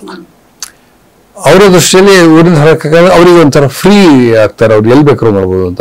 ಅದನ್ನ ನಾನು ಫ್ರೀ ಅಂತ ಹೇಳೋದಕ್ಕೆ ಇಷ್ಟಪಡ್ಲಿಲ್ಲ. ಅವ್ರಿಗೆ ಸ್ವಾತಂತ್ರ್ಯ ಸಿಕ್ತು ಅನ್ನೋದು ಸುಳ್ಳಾಗತ್ತೆ. ಅವ್ರಿಗೆ ಅನ್ಯಾಯ ಆಗಿದೆ. ಈಗ ಸ್ವಾತಂತ್ರ್ಯ ಅಲ್ಲ, ಸ್ವಾತಂತ್ರ್ಯ ನೀವು ಇವತ್ತಿನ ಸಂದರ್ಭದಲ್ಲಿ ಅದನ್ನ ಇಂಟರ್ಪ್ರೇಟ್ ಮಾಡಬಹುದು. ಅವ್ರಿಗೆ ಆ ಶಕ್ತಿ ಇದ್ದಿದ್ರೆ ಅವ್ರು ಸ್ವತಂತ್ರ ಆಗಬಹುದಿತ್ತು. ಅದು ಇವತ್ತಿನ ಸಂದರ್ಭದಲ್ಲಿ ಸಾಧ್ಯವೇ ಹೊರತು ಅವತ್ತಿನ 40-50 ದಶಕದ ಇದೆಲ್ಲ ಸಾಧ್ಯ ಆಗ್ತಿರ್ಲಿಲ್ಲ. ನಾನು ಹೇಳಿದೆ ಅಲ್ಲ, ನಾನು ಒಪ್ಪಿಗೆ ಇಲ್ಲ. ನನಗೆ ಏನ್ ಅನ್ಸುತ್ತೆ ಅಂತಂದ್ರೆ, ಯಮನಕ್ಕನಿಗೆ ಅದೊಂದು ರೀತಿಯಲ್ಲಿ ವಿಕಾರ ಮಾಡೋದು ಅಂತ. ಅಂದ್ರೆ ನೀವು ಅವಳಿಗೆ ಸಹಜವಾದಂತಹ ಒಂದು ದೈಹಿಕ ವಾಂಚಲ್ಯವನ್ನ ನೀವು ಕಿತ್ತಾಕೋದಿದೆಯಲ್ಲ, ಅದು ನೀವು ಅವರನ್ನು ವಿಕಾರ ಮಾಡುವ ಕ್ರೌರ್ಯ. ಅದನ್ನು ನಾನು ತೋರಿಸ್ಬೇಕಾದ ಮೆಟಾಫರ್ ಯಾವುದು ಅಂತಂದಾಗ ನನಗೆ ಇದು ಹೊಳೆದಿದ್ದು. ಜಪಾನಲ್ಲಿ ಇಂಥ ಒಂದು ಸಿಸ್ಟಮ್ ಇತ್ತಂತೆ ಮುಂಚೆ. ಈ ಸಮುರಾಯಿಗಳಲ್ಲಿ ಮದುವೆ ಆದ ತಕ್ಷಣ ಅವರು ಹೆಂಗಸಿನ ಕೂದಲು ಮತ್ತು ಹಲ್ಲನ್ನ ತೆಗಿತಿದ್ರಂತೆ. ಯಾಕೆ ಅಂತ ಕೇಳಿದಾಗ ಅದು ಆಮೇಲೆ ಸೌಂದರ್ಯದ ಅಗತ್ಯ ಏನಿದೆ ಅಂತ, ಇನ್ನೊಬ್ಬರಿಗೆ ಅದು ಬೇಕಾಗಿಲ್ಲ, ಈ ಮದುವೆ ಆಯ್ತಲ್ಲ ಇನ್ನು ಹಾಕ್ಬೇಕು ನೋಡಿ, ಆ ತರದ ಕ್ರೌರ್ಯ ಇದೆಯಲ್ಲ ಅದು ಯೋಚನೆ ಮಾಡ್ತದೆ, ಅದೇ ಕ್ರೌರ್ಯ ಅಲ್ವಾ ಇದು ಕೂಡ. ಸೊ ಇವನ್ನ ವಿಕಾರ ಮಾಡೋದು ಅಂತಂದ್ರೆ ದೈಹಿಕ ವಿಕಾರ ಇದೆಯಲ್ಲ, ಅದು ಏನೋ ಒಂದು ಗಾಯ ಮಾಡಿದ್ರೆ 4 ಪೆಟ್ಟು ಹೊಡೆದ್ರೆ ಅದು 4 ದಿವಸ ಗುಣ ಆಗುತ್ತೆ. ಆತರ ಅವ್ರನ್ನೇ ಈಗ ಕೂದಲು ಬೋಳ್ಸೋದು ಎಷ್ಟು ಕ್ರೌರ್ಯವು, ಅದೇ ರೀತಿ ತಲೆ ಬೋಳ್ಸೋದು ಅಷ್ಟೇ ಕ್ರೌರ್ಯ. ನಾನು ನೋಡಿದ್ದೀನಿ ಆ ಹೆಂಗಸು ಹೋಗೋದು ನಮ್ಮ ಊರಲ್ಲಿ, ಅವ್ರು ಹೋಗಿ ಏನೋ ತಲೆ ತೆಗೆಸ್ಕೊಂಡ್ಬರೋದು, ಕೆಂಪ್ಸೀರಿ, ಅವ್ರು ಅಲ್ಲಿ ಬರಬೇಡ ಇಲ್ಲಿ ಬರಬೇಡ, ಅಲ್ಲಿ ಹೋಗೋಂಗಿಲ್ಲ, ಅವ್ರದ್ದೇ ಮಗಳದ್ದೇ ಮದುವೆ ಆದ್ರೂ ಒಳಗೆ ಬರ ಆಗಿಲ್ಲ, ಈ ತರದ ಕ್ರೌರ್ಯ ಇರ್ತಲ್ಲ ಅದನ್ನು ಸೂಚಿಸೋದಕ್ಕೆ ಇದಾಗ ಮಾಡಿದೆ. ಅನಂತಮೂರ್ತಿ ಹೇಳಿದ್ಮೇಲೆ ಅವ್ರು ಅದನ್ನ ಒಪ್ಕೊಂಡ್ರು. ಯಾಕಂದ್ರೆ ಅದು ದೃಶ್ಯ ರೂಪಕವಾಗಿ ಬರುತ್ತೆ ಕಣಯ್ಯ, ಶಬ್ದ ರೂಪಕವಾಗಿ ಬರೋಲ್ಲ, ದೃಶ್ಯ ರೂಪಕವಾಗಿ ಬರುತ್ತೆ. ಇರ್ಲಿ, ಚೆನ್ನಾಗಿದೆ ಬಿಡು. ಅದು ಸಿನಿಮಾದ ಬಹಳ ಪರಿಣಾಮಕಾರಿಯಾಗಿ ಬಂದಿದ್ದೆ. ಅದು ತುಂಬಾ ಜನ ನನಗೆ ಬಹಳ ರಿಯಾಕ್ಟ್ ಮಾಡಿದ ಸೀನ್ ಅದು, ವಯಲೆಂಟ್ ಆಗಿ, ಎಂಥ ಕ್ರೌರ್ಯ ಅದು ಅಂತ ಹೇಳಿ. ಇಲ್ಲಿ ನೀವು ಅನಂತಮೂರ್ತಿ ಅವರು ಕಥೆಯನ್ನ ಬೆಳೆಸಿದು ಅಂತ ಹೇಳಿದ್ರಿ. ಇದು ಕಥೆಗೆ ಇನ್ನೊಂದು ರೂಪ ಕೊಟ್ಟ ಹಾಗೆಯಾ? ಆಮೇಲೆ ಇಲ್ಲಿ ಎಷ್ಟು ಸ್ವಾತಂತ್ರ್ಯ ತಗೋಬಹುದು? ಇದು ನಿರ್ದೇಶಕ ಮತ್ತು ಕಥಾಲೇಖಕನ ನಡುವಿನ ಒಂದು ಒಪ್ಪಂದ. ನಾನು ಅನಂತಮೂರ್ತಿ ಒಂದು ಮಾತು ಹೇಳಿದ್ರು, ನೋಡಿಯ ಇದು ಕತೆ, ನಿನ್ ಸಿನಿಮಾ ನನ್ನ ಕತೆ ತರ ಇಲ್ಲ, ಅದಕ್ಕೆ ನಾನು ಬಹಳ ಇಷ್ಟ ಆಯ್ತು ಅಂತ. ನೋಡಿ ಸಾಹಿತ್ಯ ಮಾತು ಹೇಳ್ಬೇಕಾದ್ರೆ ಅದಕ್ಕೆ ಯಾಕೆ ಅಂತಂದ್ರೆ ನಾನೊಂದು 20 ನಿಮಿಷದಲ್ಲಿ ಓದ್ಬೋದು ಕಥೆಯನ್ನ 2.5 ಗಂಟೆ ಕೂತ್ಕೊಂಡು ಯಾಕೆ ನೋಡ್ಬೇಕು? Isn't it waste of my time? ನಾನು ಇದನ್ನ ಯಾಕೆ ಕೇಳಿದೆ ಅಂದ್ರೆ ಅನಂತಮೂರ್ತಿ ಅವರು ಬರೆದಾಗ ಏನೋ ಒಂದು ಯೋಚನೆ ಅವರ ತಲೆಯಲ್ಲಿ ಇರ್ತದೆ, ಆ ಯೋಚನೆ ಮತ್ತೊಂದು ರೂಪವನ್ನ ನೀವು ಕೊಟ್ರಲ್ವಾ, ಅವಾಗ ಅದು ಸಂಘರ್ಷ ಅಲ್ವಾ ಎರಡು ಯೋಚನೆಗಳದ್ದು. ನೋಡಿ ಕನ್ನಡದ ನಾನು ಈಗ 15ನೇ ಸಿನಿಮಾ ಮಾಡಿ 16 ಒಂದು ಕಥೆ ಬಿಟ್ರೆ ಮತ್ತೆಲ್ಲವೂ ಸಾಹಿತ್ಯವನ್ನೇ ಆಧರಿಸಿದ್ದು. ನನ್ನ ಯಾವ ಸಿನಿಮಾಗಳು ಮೂಲ ಕಥೆಯ ತರ ಇಲ್ಲ, ಕೆಲವಂತೂ ಬಹಳ ವ್ಯತ್ಯಾಸ ಇದೆ. ಆದ್ರೆ ಯಾವ ಲೇಖಕನು ಅದ್ರ ಬಗ್ಗೆ ಆಕ್ಷೇಪ ಇತ್ತಿಲ್ಲ. ಅದು ಕನ್ನಡ ಸಾಹಿತ್ಯದ ದೊಡ್ಡ ಗುಣ ಅಂತ ನಾನು ತಿಳ್ಕೊಂಡಿದ್ದೀನಿ. ಯಾಕೆಂತಂದ್ರೆ ನಾನು ತೇಜಸ್ವಿ ಅವ್ರ ಹತ್ರನೇ ಕೇಳಿದೆ, ಸ್ಕ್ರಿಪ್ಟ್ ಓದ್ತೀರಾ ಅಂತ. ನಾನು ನಿಂಗೆ ಕೊಟ್ಟಾಯ್ತು, ನೀ ಏನ್ ಬೇಕಾದ್ರೂ ಮಾಡ್ಕೊ ಅಂದ್ರು. ಸ್ಕ್ರಿಪ್ಟ್ ಗಿಫ್ಟ್ ತರಬೇಡ ನನ್ನ ಹತ್ರ, ನೀ ಏನ್ ಬೇಕಾದ್ರೂ ಮಾಡ್ಕೊ ಅಂದ್ಮೇಲೆ ಓದುವಷ್ಟು ನಂಗೆ ಟೈಮ್ ಇಲ್ಲ ಅಂದ್ರು. ಇದು ತುಂಬಾ ಜನ ಲೇಖಕ ಹೇಳಿದೆ, ನೀವು ಓದ್ತೇನೆ ನಾನು, ಆದ್ರೆ ನಾನು ಕಾಮೆಂಟ್ ಮಾಡಲ್ಲ, ಯಾಕಂದ್ರೆ ನಿಮಗೆ ಸ್ವಾತಂತ್ರ್ಯದಲ್ಲಿ ನೀವೇನ್ ಬೇಕಾದ್ರೂ ಮಾಡ್ಬೋದು ಅಂತ. ಬಹುಶಃ ಅಂದ್ರೆ ಒಂದು ಕಥೆಯ ಪರ್ಪಸ್ ಏನಿದೆ ಅದು ಸರ್ವ್ ಆಗ್ಬೇಕು ಅಂತ. ಏನಾಗುತ್ತೆ, ಐಡಿಯಾಲಜಿಕಲಿ ಏನೋ ಸ್ವಲ್ಪ ವ್ಯತ್ಯಾಸ ಬಂದಾಗ ಅವಾಗ ನಾನೊಂದು ಭಿನ್ನಾಭಿಪ್ರಾಯ ಬಂದಾಗ ಅವರು ಅದಕ್ಕೆ ಟೀಕೆ ಮಾಡ್ತಾರೆ. ನಾನು ಯಾವುದೋ ಒಂದು ಕ್ರಿಯೆಯನ್ನ, ಒಂದು ಪಾತ್ರವನ್ನ, ಒಂದು ಲಿಬರೇಷನ್ ಇದು ಅಥವಾ ಇನ್ನೇನು ತಗೊಂಡು ಅದನ್ನು ಇಂಟರ್ಪ್ರಿಟ್ ಮಾಡುವಾಗ ನೀವು ಅದು ಒಂದು ಹಿನ್ನಡೆ, ನಾನು ಮುನ್ನಡೆ ಅಂತ ಹೇಳಿದ್ರೆ ನೀವು ಹಿನ್ನಡೆ ಅಂತ ಹೇಳಿದ್ರೆ ಅವ್ರಿಗೆ ಸ್ವಲ್ಪ ಇರ್ಸ್ಮುರ್ಸಾಗತ್ತೆ ಅಂತ ಅವರು ರಿಯಾಕ್ಟ್ ಮಾಡಿದ್ದಿದೆ. ಕನ್ನಡ ಸಿನಿಮಾ ಇತಿಹಾಸದಲ್ಲಿ ಅಂತದ್ದು ರಿಯಾಕ್ಟ್ ಮಾಡಿದ್ದಿದೆ, ದೊಡ್ಡ ಕಾಂಟ್ರವರ್ಸಿ ಆಗಿದ್ದು ಇದೆ. ಹಾಗಲ್ಲದೆ ನೀವು ಮಾಡಿದಾಗ ಆಯ್ತಪ್ಪ, ನಿನ್ನ ಅಭಿಪ್ರಾಯ ಯಾವುದು? ಅದಕ್ಕೂ ಇನ್ನೂ ಚೆನ್ನಾಗಿ ಹೇಳ್ಬೇಕು ಅಂತಂದ್ರೆ ಬಹಳ ಒಳ್ಳೆಯದು. ಡಾಕ್ಟರ್ ಎಸ್ ಎಲ್ ಭೈರಪ್ಪನವರ ಕಾವ್ಯಾಗ ನಾಯಿನೆರಳು ಸಿನಿಮಾಕ್ಕೂ ಕಾದಂಬರಿಗೂ ಸಂಬಂಧನೇ ಇಲ್ಲ. ಆದ್ರೆ ಭೈರಪ್ಪನವರು ಒಂದು ಮಾತು ಹೇಳಿದ್ರು, ನೋಡಿ ನೀವು ಬದಲಾವಣೆ ಮಾಡ್ಕೊಂಡಿದ್ರ, ಆದ್ರೆ ಆ ಬದಲಾವಣೆಗಳು ನಿನ್ನ ನಿನ್ನ ನಂಬಿಕೆಯಿಂದ ಮಾಡಿದ್ರೆ ಹೊರತು ವ್ಯಾವಹಾರಿಕ ಕಾರಣಕ್ಕಾಗಿ ಮಾಡಿದ್ದಲ್ಲ. ಅದನ್ನ ನಾನು ಒಪ್ಸ್ತೇನೆ. ಅದು ಕೂಡ ಬಹಳ ದೊಡ್ಡ ಹೇಳಿಕೆನೆ. ವ್ಯಾವಹಾರಿಕ ಕಾರಣಕ್ಕಾಗಿ ನಾ ಮಾಡ್ಕೊಂಡಿದ್ದು ನಾನು ಅದನ್ನ ಆಕ್ಷೇಪಿಸ್ತಿದ್ದೆ. ಆದ್ರೆ ನೀವು ಅದಲ್ಲ, ಅದು ನಿಮ್ಮ ನಂಬಿಕೆ. ನಾನು ಕತೆ ಕೊಟ್ಟ ಮೇಲೆ ನಿಮ್ಮ ನಂಬಿಕೆ ಪ್ರಕಾರ ನೀವು ಮಾಡ್ಬೇಕು. ನನ್ನ ನಂಬಿಕೆ ಪ್ರಕಾರ ಸಿನಿಮಾ ಮಾಡುವಾಗ ನಿರೀಕ್ಷೆ ಮಾಡೋದೇ ತಪ್ಪು ಅಂದಿದ್ರು. ಅದು ನಿಜ. ತುಂಬಾ ಕನ್ನಡದ ನಾನು ಎಲ್ಲಾ ಲೇಖಕರದ್ದು ಬದಲಾವಣೆ ಮಾಡ್ಕೊಂಡಿದ್ದೀನಿ, ಎಲ್ಲರೂ ಇದೇ ಮಾತು ಹೇಳಿದ್ರು. ಅಂದ್ರೆ ಕಥೆಯ ಬದ್ಧತೆಗೆ ನೀವು ವಂಚನೆ ಮಾಡದೆ ನಿಮ್ಮ ಮೂಲಕ ನಿಮ್ಮ ರೀತಿಯಲ್ಲಿ ನಾನು ಆ ಕಥೆಯಲ್ಲಿ ಇನ್ನೊಂದು ಕಥೆಯನ್ನು ಕಂಡ್ಕೊಂಡು, ಅದಕ್ಕೆ ವೈದೇಹಿಯರು ಗುಲಾಬಿ ಟಾಕೀಸ್ ನೋಡಿದಾಗ ಇದು ಕವಲು ಕಥೆ ಅಂದ್ರು. ನನ್ನ ಕಥೆ ಅಲ್ಲ, ನನ್ನ ಕಥೆಯಿಂದ ಹುಟ್ಟಿದ ಕವಲು ಕಥೆ. ಬಹಳ ಸುಂದರ ಶಬ್ದ ಅನಿಸ್ತದೆ. ಉಪಕಥೆ, ಕವಲು ಕಥೆ ಅಂದ್ರೆ ಟೋಟ್ಲಿ ಅದಕ್ಕೆ ಒಂದು ಇಂಡಿಪೆಂಡೆಂಟ್ ಇದೆ. ಈ ಘಟಶಾದ ವೆನಿಸ್ ಫಿಲಂ ಫೆಸ್ಟಿವಲ್ಗೂ ಹೋಗುತ್ತೆ. ಇದು ಕಳೆದ ವರ್ಷ ಅಲ್ವಾ ಸರ್? ರೆಸ್ಟೋರ್ ಆಯ್ತು. ನಮ್ಗೆ ಆಶ್ಚರ್ಯ ಆಯ್ತು. ಘಟಶ್ರಾದ್ದದ ವಿಚಾರವೇ ತುಂಬಾ ಹಳೆಯದು.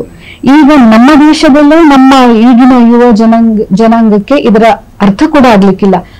ಅದಂತೂ ಕಂಪ್ಲೀಟ್ ಪ್ಯಾರಲಲ್ ಯೂನಿವರ್ಸ್ ಅಂತ ಹೇಳ್ಬೇಕು. ಆ ತರದ ಪಾಶ್ಚಾತ್ಯರ ಯೋಚನೆಗೆ ಘಟಶ್ರಾದ್ದ ಹೇಗೆ ಮುಟ್ಟಿತು?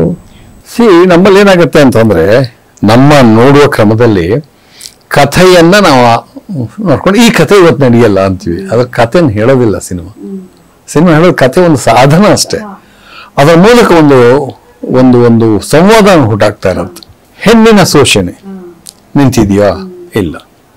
ಅಥವಾ ಸಂಪ್ರದಾಯ ಹೆಸರಲ್ಲಿ ಚಿಕ್ಕ ಮಕ್ಕಳನ್ನ ಬಲಿ ಕೊಡೋದು ನಿಂತಿಲ್ಲ. ಹಾಗಾಗಿ ಅನಂತಮೂರ್ತಿಯವರು ಇದನ್ನ ಅವರ ಬೇರೆ ಬೇರೆ ಯೂನಿವರ್ಸಿಟಿಗಳು ಪಾಠ ಮಾಡಕ್ ಹೋದಾಗ ಕೂಡ ಲಕ್ಷದ ತಗೊಂಡು ಹೋಗ್ತಿದ್ರು, ತೋರಿಸ್ತಾ ಇದ್ರಂತೆ. ಒಂದ್ಸಲ ಲಂಡನ್ ಅಲ್ಲಿ ತೋರಿಸಿದಾಗ ಒಂದು ಐರಿಷ್ ಹೆಂಗ್ಸ್ ಬಂದು ಹೇಳ್ತಂತೆ, ನಂಗೆ ತುಂಬಾ ಅಪ್ಯಾಯಮಾನ, ತುಂಬಾ ಹೃದಯಕ್ಕೆ ಹತ್ತಿರ ಅನ್ನಿಸ್ತು. ಯಾಕೆ ಕೇಳಿದಂತೆ, ಅದು ಬ್ರಾಹ್ಮಣ ಸಮುದಾಯ ಎಲ್ಲಾದ್ರೂ ಬಿಟ್ರೆ ನಮ್ಮ ಸಮುದಾಯದಲ್ಲೂ ಅದೇ ನಡೆಯೋದು ಅಂದ್ರಂತೆ. ಘಟಶ್ರಾದ್ದ ಮಾಡದೇ ಇರ್ಬೋದು, ಅಥವಾ ಆಚರಣೆ ಭಿನ್ನ ಇರುತ್ತೆ, ಆದ್ರೆ ಅದು ಒಳಗಿನ ಕ್ರೌರ್ಯ ಏನಿದೆ ಅದು ಅದೇ ಇರುತ್ತೆ.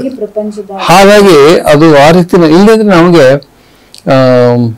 ನಮಗೆ ಸಂಬಂಧವೇ ಇಲ್ಲದ ಒಂದು ಇರಾನಿಯನ್ ಸಿನಿಮಾ ಯಾಕೆ ಇಷ್ಟಪಡ್ತೀವಿ, ನಮಗೆ ಬಹಳ ದೂರವಾಗಿದ್ದಂತ ಒಂದು ಯುರೋಪಿಯನ್ ಸಿನಿಮಾ ನಾವು ಯಾಕೆ ಚೈನೀಸ್ ಸಿನಿಮಾ ನಾವು ಯಾಕೆ ಇಷ್ಟಪಡ್ತೀವಿ.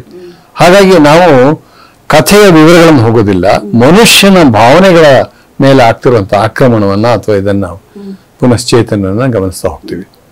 ಕಥೆಯ ಆಶಯ ಅದು ಇನ್ನೊಂದು ರೀತಿ ಹೇಳ್ತಾ ಹೋಗೋದು. ನನಗೆ ಒಬ್ರು ಕ್ರಿಟಿಕ್ ಹೇಳಿದ್ರು, ಕಥೆ ಹೇಳೋದಿದ್ರೆ ನನಗೆ ಸಮಯ ಇಲ್ಲ ಕೇಳೋದಕ್ಕೆ. ಯಾಕೆಂತಂದ್ರೆ 1000 ಜನದ 1000 ಕಥೆ ಇರುತ್ತೆ, ನಾನು ಕೇಳ್ತಾ ಕೂತ್ಕೊಳ್ಳ. ನೋಡಿ, ಇದು ದೊಡ್ಡ ಒಳನೋಟ ಅಂತ. ಕಥೆ ಹೇಳ್ಬೇಡಿ, ಕಥೆಯ ಮೂಲಕ ಮನುಷ್ಯನ ಅವನ ಶಕ್ತಿ, ದೋಷ, ಅವನ ಸಮಸ್ಯೆ ಇದನ್ನ ಹೇಳಿದ್ರೆ ಆಗ ಇದನ್ನೆಲ್ಲ ದಾಟ್ಬಿಡ್ತಾರೆ ನೀವು. ಅದನ್ನ ಪುನಃ ಅನಂತಮೂರ್ತಿ ಹೇಳಿದ್ರೆ, ಯಾವ ಕಥೆ ಬಹಳ ಡೀಪ್ ರೂಟೆಡ್ ಆಗುತ್ತೋ ಅದು ಯೂನಿವರ್ಸಲ್ ಆಗುತ್ತೆ ಅಂತ. ನೀವು ತೀರಾ ಬ್ರಾಹ್ಮಣ ಸಮುದಾಯ, ಕರ್ನಾಟಕದ ಮಲೆನಾಡಿನ ಸಮುದಾಯದ ಕಥೆ ಹೇಳ್ತಾ ಇರ್ತೀನಿ ನಾನು. ಬೇರೆ ಎಲ್ಲೂ ಘಟಶ್ರಾದ್ದ ನೀವು ಮಂಡ್ಯದಲ್ಲೇ ಹೇಳಕ್ಕಾಗಲ್ಲ, ಘಟಶ್ರಾದ್ದ ಉತ್ತರ ಕರ್ನಾಟಕದಲ್ಲಿ ಹೇಳಕ್ಕಾಗಲ್ಲ, ಉತ್ತರ ಭಾರತದಲ್ಲಿ ಬರೀ ಇದು. ಆದ್ರೆ ಅದು ತನ್ನ ಕಟ್ಟುವ ಕ್ರಮದಿಂದ ಅಥವಾ ತನ್ನ ಸಂವೇದನೆಯ ಕ್ರಮದಿಂದ ದಾಟ್ಬಿಡುತ್ತೆ. ಅವ ಯಾರ್ದೋ ಕಥೆ ಆಗ್ಬೋದು. ಅಂದ್ರೆ ಮೂಲಭೂತವಾಗಿ ಒಂದೇ ವಿಷಯಗಳು ಬೇರೆ ಬೇರೆ ಸ್ವರೂಪದಲ್ಲಿ ಬೇರೆ ಬೇರೆ ಕಡೆ ಪ್ರಚಲಿತವಾಗಿರುತ್ತವೆ ಅಂತ. ಹಾಗೆ ಆ ಕಾರಣಕ್ಕಾಗಿ ನಿಮ್ಮ ಇದನ್ನೆಲ್ಲ ಸಾಹಸಗಳನ್ನ ನೋಡಿದ್ರೆ, ಚಿತ್ರ ನಿರ್ಮಾಣದ ಸಾಹಸಗಳನ್ನ ನೋಡಿದ್ರೆ, ಈ ಸಾಹಸದ ಒಂದು ಮೂಲ ಎಲ್ಲಿಂದ ಬಂತು ಅಂತ ಅನ್ಸುತ್ತೆ ಸರ್? ಅಪ್ಪ, ಅಜ್ಜ ಅವರಲ್ಲಿ ಏನಾದ್ರೂ ಯಾವ ರೀತಿ ಆಸಕ್ತಿ ಇತ್ತು? ಎಲ್ಲ ಒಂದು ಕಡೆ ಇರ್ಲೇಬೇಕಲ್ಲ. ನಮ್ಮ ಅಜ್ಜ ನರಸಿಂಹಶಾಸ್ತ್ರಿಗಳು ಅಂತ ಹೇಳಿದ್ನಲ್ಲ, ಅವರು ಸ್ವಲ್ಪ ಸಂಸ್ಕೃತ ವಿದ್ವಾಂಸರಾಗಿದ್ರು, ಅವರು ಸಂಪ್ರದಾಯವಾದಿ ಆಗಿರ್ಲಿಲ್ಲ. ಅವರು ಅನೇಕ ವೇಳೆ ಈ ಶಾಸ್ತ್ರ, ಜ್ಯೋತಿಷ್ಯ ಇವೆಲ್ಲ ಸುಳ್ಳು ಅಂತೇಳಿ ಹೇಳ್ತಾ ಇದ್ದಿತ್ತು. ಹಾಗಾಗಿ ಅವರಿಗೆ ಬಹಳ ಒಂದು ಕಟು ವಿರೋಧ ಇತ್ತು ಎಲ್ಲರೂ. ಇನ್ನೊಂದು ಅಸೈಡ್ ಒಂದು ಕಥೆ ಹೇಳ್ತೀನಿ. ಜ್ಯೋತಿಷ್ಯ ಸುಳ್ಳು ಅಂತಿದ್ದು ತುಂಬಾ ಕನ್ನಡಕ್ಕೆ ಅನುವಾದ ಮಾಡಿದ್ರು ಸಂಸ್ಕೃತದಿಂದ.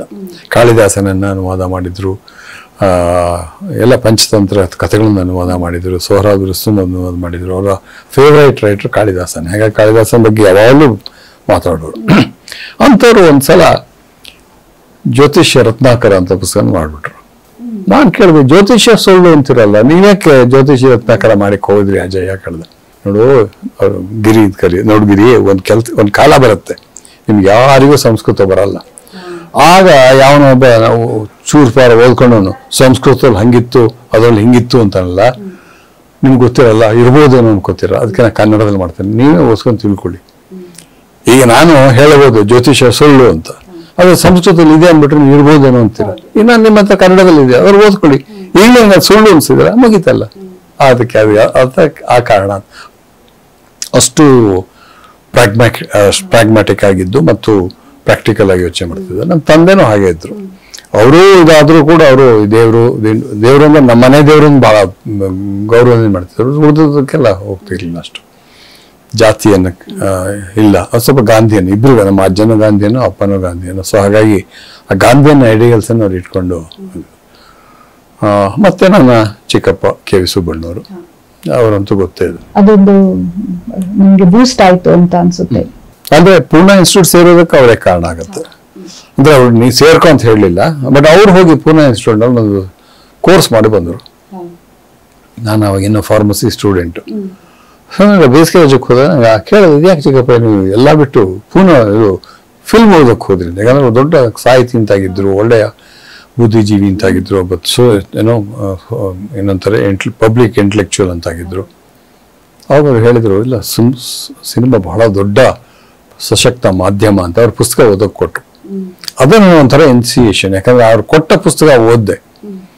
3-4 ಪುಸ್ತಕ ಕೊಟ್ಟಿದ್ರು. ಅದು ಓದ್ದಾಗಲೇ ನನಗೆ ಅನಿಸಿದ್ದು ಸಿನಿಮಾಕ್ಕೆ ಆ ಶಕ್ತಿ ಇದೆ. ಅಲ್ಲಿರೋ ಸಿನಿಮಾ ಅಂತಂದ್ರೆ ಬಹಳ ನಿಕೃಷ್ಟವಾದಂಥ ಒಂದು ಮಾಧ್ಯಮ ಅಂತ ನನ್ನ ತಲೆಯಲ್ಲಿ. ಯಾಕಂದ್ರೆ ನಾವೆಲ್ಲ ಓದಿದ್ದೆಲ್ಲ ಶ್ರೀರಾಮ್ ಕಾರಂತರು ಆ ಥರದ ಇದು. ಅದ ಮುಂದೆ ನಾನು ನೋಡ್ತಿದ್ದಂಥ ಈ ಪೌರಾಣಿಕ ಮತ್ತು ಸಾಮಾಜಿಕ ಜಾನಪದ ಅಂತ ಕರೆಸ್ಕೊಂಡು ಬರ್ತಿತ್ತಲ್ಲ ಕನ್ನಡ, ಆ ಕಾಲದ ಕನ್ನಡ ಸಿನಿಮಾಗಳು. ಯಾಕಂದ್ರೆ ನಮ್ಮ ಊರಲ್ಲಿ ಸಿನಿಮಾ ಥಿಯೇಟರ್ ಇರಲಿಲ್ಲ. ಎಲ್ಲೋ ಬೇಸಿಗೆ ಕಾಲದಲ್ಲಿ 1-2 ವಾರ ಬಂದು ಪಿಚ್ ಮಾಡೋರು. ಅಂತ ಟೈಮಲ್ಲೆಲ್ಲ ಅವ್ರು ತೋರಿಸ್ತಾ ಇದ್ದೆಲ್ಲ NTR MGR. ಸರ್ ಮನರಂಜನೆಯಾಗಿ ಏನಿತ್ತು ಯಕ್ಷಗಾನ? ನಮಗೆ ಅವಾಗ ರಂಗಭೂಮಿಯ ಇದಿರಲಿಲ್ಲ. ನಮ್ಮ ತಂದೆ ನಮ್ಮ ತಂದೆ ಒಂದು ನಾಟಕ ಕಂಪನಿನೇ ಕಟ್ಟಿದ್ರು. ಅದು ಲಾಸ್ ಆಯ್ತು ಅಂತ ಆಮೇಲೆ ಕ್ಲೋಸ್ ಮಾಡಿದ್ರು. ನಾ ಸಣ್ಣ ಕ್ಲೋಸ್ ಮಾಡಿದ್ರು. ದೊಡ್ಡ ಲೈಬ್ರರಿ ಇತ್ತು ಒಂದು. ಆ ಲೈಬ್ರರಿ ಏನು ಅಂತಂದ್ರೆ ಬರೀ ಕಥೆ ಕಾದಂಬರಿಗಳು ಮಾತ್ರ, ಇದಿಲ್ಲ ವೈಚಾರಿಕ ಲೇಖನಗಳೆಲ್ಲ. ನನಗೇನಾಯ್ತು ನೋಡಿ, ಕಥೆ ಕಾದಂಬರಿ ಬೇಕಾದ್ರೆ ನಮ್ಮ ಲೈಬ್ರರಿ, ಜೀವನ ಚರಿತ್ರೆ ಮತ್ತು ಇತಿಹಾಸ ಬೇಕಾದ್ರೆ ನಮ್ಮ ಅಜ್ಜನ ಲೈಬ್ರರಿ, ವಿಮರ್ಶೆ ಬೇಕಾದ್ರೆ ಕೆ ಸುಬ್ಬಣ್ಣವ್ರ ಮನೆ. ಸೊ ಈ ತರ ನನಗೆ ಎಕ್ಸ್ಪೋಜರ್ ಸಿಗ್ತಾ ಹೋಯ್ತು. ನಮ್ಮ ಊರಲ್ಲಿ ಶಾಸ್ತ್ರೀಯ ಸಂಗೀತನೂ ಇರಲಿಲ್ಲ. ಅದು ನಮ್ಮ ತಂದೆ ಹಠ ಮಾಡಿ ನಮ್ಮನ್ನೆಲ್ಲ ಕೂರಿಸಿ ಅವಾಗೆಲ್ಲ ಶನಿವಾರ ರಾತ್ರಿ 9:30ಗೆ. ಇದು ನೀವು ಹೇಳ್ತಾ ಇರೋದು ಸುಮಾರು 65 ವರ್ಷದ ಹಿಂದೆ. ಸಂಗೀತದ ಇದಿರ್ಲಿಲ್ಲ. 65ನೇ ಇಸ್ವಿ, 60ರಿಂದ 65ನೇ ಇಸ್ವಿಗೆ. ಸೊ ನಮಗೆ ರಾಷ್ಟ್ರೀಯ ಸಂಗೀತ ಕಾರ್ಯಕ್ರಮವನ್ನು ಕೇಳಿಸೋರು. ಎಲ್ಲ ಶಾಸ್ತ್ರೀಯ ಸಂಗೀತ ಬರ್ತದೆ ನಮಗೆ. ಅವಾಗೆಲ್ಲ ಒಂದು 10-15 ನಿಮಿಷಕ್ಕೆ ನಾವೆಲ್ಲ ನಿದ್ರೆ ಮಾಡ್ತಿದ್ವು. ಹಾಗಾಗಿ ನಮಗೆ ನಿಜವಾದ ಕಲೆಯ ಜಾನಪದ ಕಲೆಯ ಪರಿಚಯ ಇತ್ತು. ಅದರಲ್ಲೂ ಯಕ್ಷಗಾನ ಬಣ್ಣದ ವೇಷ ಮಾಡ್ತೀವಿ. ಯಾಕಂದ್ರೆ ನಮ್ಮ ತಂದೆ ಈಗ ನಮ್ದು ಊರಿಗೆ ದೊಡ್ಡ ಮೇಳಗಳು ಒಂದು ಬರ್ತಾ ಇರ್ಲಿಲ್ಲ. ನಮಗೆ ಹಾರಾಡಿ ರಾಮ ಕೃಷ್ಣ ಅವರೆಲ್ಲ ಹೆಸರುಗಳಷ್ಟೇ. ನಮ್ಮಲ್ಲಿ ಬರ್ತಿದ್ದ ದೊಡ್ಡ ನಟ ಅಂತಂದ್ರೆ ವೆಂಕಟರಾಜ ಕಾಳಿಂಗರಾಯರ ಕಸಿನ್ ಅವರು ಬರ್ತಾ ಇದ್ದಿದ್ದು. ಅಡ್ವಾಂಟೇಜ್ ಏನಾಯ್ತು ಅಂದ್ರೆ ಹಾಗೆ ನಮ್ಮ ಮಲೆನಾಡಿನ ಎಲ್ಲ ಊರುಗಳದ್ದು ದೇವಸ್ಥಾನ ಇರ್ತಿತ್ತು. ಆ ದೇವಸ್ಥಾನಕ್ಕೆ ಎಲ್ಲ ಒಂದು ಹರಕೆ ಆಟ ಅಂತ ಮಾಡಿಸ್ಬೇಕಿತ್ತು. ಸೊ ನಮ್ಮ ತಂದೆ ವರ್ಷದಲ್ಲಿ 3-4 ಹರಕೆ ಆಟ ಆಡಿಸ್ತಿದ್ರು. ಹರಕೆ ಆಟ ಆಡಿಸೋದು ಇಲ್ಲೆಲ್ಲಾರು ಆ ಸುತ್ತಮುತ್ತಲಿಗೆ ಬಂದ್ರೆ ಅವ್ರಿಗೆ ಹೋಗಿ ಇದು ಕೊಡೋದು, ನಮ್ಮೂರಲ್ಲಿ ಬಂದು ಹರಕೆ ಆಟ ಆಡಿಸಿ ಅಂತ. ಅವ್ರಿಗೆ ಅನ್ಸೋ ದುಡ್ಡು ಕೊಟ್ರೆ ಆಯ್ತು. ಅವ್ರು ಬಂದು ದೇವಸ್ಥಾನ ಹೋಗಿದ್ರು ಆಟ ಆಡಿ ಹೋಗ್ತಾರೆ. ಅದು ಊರವರಿಗೆ ಎಲ್ಲರಿಗೂ ಮನರಂಜನೆ. ಸೊ ನಮಗೂ ಅದು ಮನರಂಜನೆ. ಅದೇ ನಮಗೆ ಅದಕ್ಕಿಂತ ಹೆಚ್ಚಿನ ಆಳವಾದ ಇದೇನು ಇರಲಿಲ್ಲ. ಬಣ್ಣದ ವೇಷ ತಯಾರಾದ ಕ್ಷಣ ಈ ಯಕ್ಷಗಾನದ ಒಲವು ಇದರ ಸುತ್ತ ಒಂದ್ ಸ್ವಲ್ಪ ಹೇಳಿ. ಅದು ಕೂಡ ನಾನೊಂದು ಓದಿದ ಒಂದು ಲೇಖನ, ಕಸ್ತೂರಿ ಅಂತ ಕಾಣುತ್ತೆ. ಕಸ್ತೂರಿ ಅಂತ ಕಾಣುತ್ತೆ. ಒಂದು ಘಟನೆಯಿಂದ ಅವರು ಯಾರೋ ಒಂದು ಇದಾಗಿ ಬರ್ತಿದ್ರು, ಲೇಖನವಾಗಿ ಬರ್ತಿದ್ರು. ಹೀಗೆ ಇಬ್ರು ದೊಡ್ಡ ನಟರಲ್ಲಿ ವೈಮನಸ್ಸಿದ್ದು ತೀರ್ಸ್ಕೊಳ್ಳೋದು ಹೇಗೆ ಅಂತಂದಾಗ ಇವರು ಮೈಮೇಲೆ ಗಣ ಬರುತ್ತೆ ಅಂತ ಮಾಡಿ ಅವ್ನು ಕೊಲ್ತಾರೆ ಅಂತ. ಅದು ಮೈಮೇಲೆ ಬಂದಿದ್ದಾದ್ರಿಂದ ಅದು ಕೇಸ್ ಆಗಿ ನಿಲ್ಲಿಲ್ಲ ಅಂತ ಓದಿದ್ದೆ. ಇದನ್ನ ನೋಡ್ತಾ ಇರುವಾಗ ಆವತ್ತಿನ ಸಾಮಾಜಿಕ ಸಂದರ್ಭದಲ್ಲಿ ಈ ತರದ ಒಂದು ದೊಡ್ಡ ಜಿಜ್ಞಾಸೆ ನನಗೆ ಶುರುವಾಯಿತು. ರಾಜಕೀಯ ಕ್ಷೇತ್ರದಲ್ಲಿ ರಾಮಕೃಷ್ಣ ಹೆಗಡೆ CM ಆಗಿದ್ರು. ಅವರು ಜನರಲ್ ಇದರಲ್ಲಿ ಏನೋ ಅಸೆಂಬ್ಲಿ ಎಲೆಕ್ಷನ್ ಸೋತರು, ಮತ್ತೆ ರಾಜ್ಯ ಇದರಲ್ಲಿ ಗೆದ್ರು. ಇದ್ರ ಬಗ್ಗೆ ನಾನು ನನ್ನ ಸ್ನೇಹಿತ AN ಮುಕುಂದ್ ಅಂತ ಒಬ್ರು ಇಂಜಿನಿಯರ್ ಇದ್ರು. ಅವರು ತುಂಬಾ ಕಲೆಯಲ್ಲಿ ಮಾತಾಡ್ತಿದ್ದಾಗ ವ್ಯಕ್ತಿಯಾಗಿ ಇಲ್ಲಿ ನಾವು ಗ್ರಹಿಸ್ತೀವಿ, ಒಂದು ಇದಾಗಿ ರೂಪಕವಾಗಿ ಇಮೇಜು ಮತ್ತು ಇಂಡಿವಿಜುವಲ್ ಅದರ ನಡುವೆ ಒಂದು ತಿಕ್ಕಟ ಇದ್ದೇ ಇರುತ್ತಲ್ವ. ಆಗ ರಾಜೀವ್ ಗಾಂಧಿ ಏನೋ ಕ್ಲೀನ್ ಇಮೇಜ್ ಅಂತ ಒಂದು ಅವರು VP ಸಿಂಗ್ ಎಲ್ಲ ಬಂದ್ವಲ್ಲ, ಅವೆಲ್ಲ ಕ್ರಮೇಣ ಕ್ಷೀಣವಾಗ್ತಾ ಹೋದು.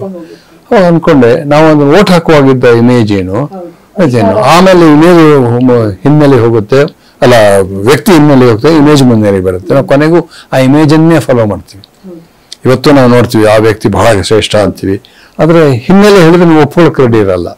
ಯಾಕೆಂತಂದ್ರೆ ಇಮೇಜ್ ವ್ಯಕ್ತಿಗಿಂತ ದೊಡ್ಡವನಾಗಿರುತ್ತೆ ಅಂತ. ಹೀಗೆ ಯೋಚನೆ ಮಾಡ್ತಿರುವಾಗ ಈ ರಾಜಕೀಯ ಅಲ್ಲೋಲ ಕಲ್ಲೋಲಗಳನ್ನ, ರಾಜಕೀಯ ಆಗು ಹೋಗುಗಳನ್ನ ಒಂದು ರೂಪಕವಾಗಿ ಯಕ್ಷಗಾನ ಇಟ್ಕೊಂಡು ಮಾಡಿದ್ರೆ ಹೇಗಾಗುತ್ತೆ ಅಂತ ಹೊಡೆದಿದ್ದು ಯಾವಾಗ ಈ ಕಥೆನೂ ಹೊಳಿತು.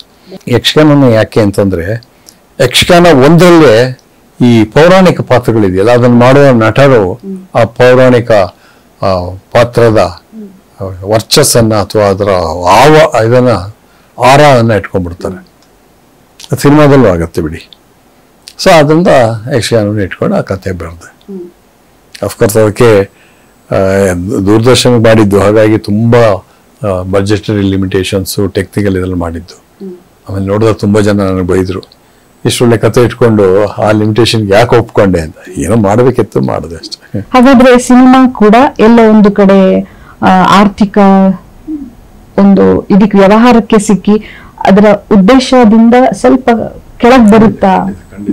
ಖಂಡಿತ. ನನಗೆ ಎಷ್ಟೋ ಸಲ ಅನಿಸ್ತಾ ಇರುತ್ತೆ, ನಮ್ಮ ಕನ್ನಡದಲ್ಲಿ ಆಫ್ ಬೀಟ್ ಸಿನಿಮಾಕ್ಕೆ ದುಡ್ಡೇ ಬರಲ್ಲ, ಇಂಥ ಲಿಮಿಟೇಷನ್ಸ್ ಅಲ್ಲೇ ನಾವು ಮಾಡ್ತಾ ಇರ್ತೀವಿ. ಎಷ್ಟೋ ಸಲ ಅನ್ಸುತ್ತೆ, ನಾನು ಟೆಕ್ನಿಷಿಯನ್ಸ್ ಹೇಳ್ತಿರ್ತೇನೆ, ಚೂರು ಬಜೆಟ್ ಇದ್ದಿದ್ರೆ ಏನಾದ್ರು ಮಾಡ್ಬೋದಿತ್ತಲ್ಲ, ಅದು ನಮಗೆ ಸಿಕ್ಕಲ್ಲ. ಯಾಕಂದ್ರೆ ಅದು ದೃಶ್ಯವಾಗಿ ಬರುವ ಕಲೆ. ಹಾಗಾಗಿ ನಮಗೆ ಯುರೋಪಿಯನ್ ಸಿನಿಮಾ ಜೊತೆ ನಮ್ಮನ್ನ ಹೋಲಿಸ್ಕೊಳ್ಳೋಕ್ಕೂ ಬಹಳ ಕಷ್ಟ ಆಗುತ್ತೆ. ಅಲ್ಲಿಗೆ ಆತರ ಸಮಸ್ಯೆ ಆಗಲ್ಲ. ಅನಂತಮೂರ್ತಿ ಅವರು ನಿಮ್ಮನ್ನ ದೃಶ್ಯ ರೂಪಕ ಮಾಂತ್ರಿಕ ಅಂತ ಒಂದು ಕಡೆ ಹೇಳ್ತಾರೆ. ಈಗ ಒಂದು ಕತೆ, ಅವರ ಕತೆ ಆಗ್ಲಿ ಯಾರ ಕತೆ ಆಗ್ಲಿ, ನಾವು ಸಾಮಾನ್ಯರು ಓದುವಾಗ ಕೂಡ ನಾವು ಆ ಕಥೆಯ ಜೊತೆಗೆ ಸಂವಾದ ಶುರು ಮಾಡ್ತೀವಿ.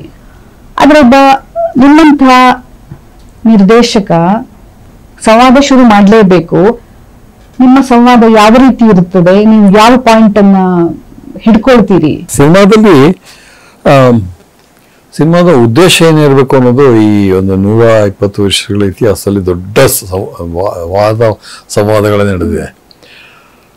ಸಿನಿಮಾ ಏನ್ ಮಾಡಬೇಕು, ಹೇಗೆ ಪ್ರೇಕ್ಷಕನ ಜೊತೆಗೆ ಒಂದು ಸಂವಾದನ ಹುಟ್ಟಾಕಬೇಕು, ಬರೀ ವೈಚಾರಿಕವಾಗಿ ಹುಟ್ಟಾಕದ ಅಂತ.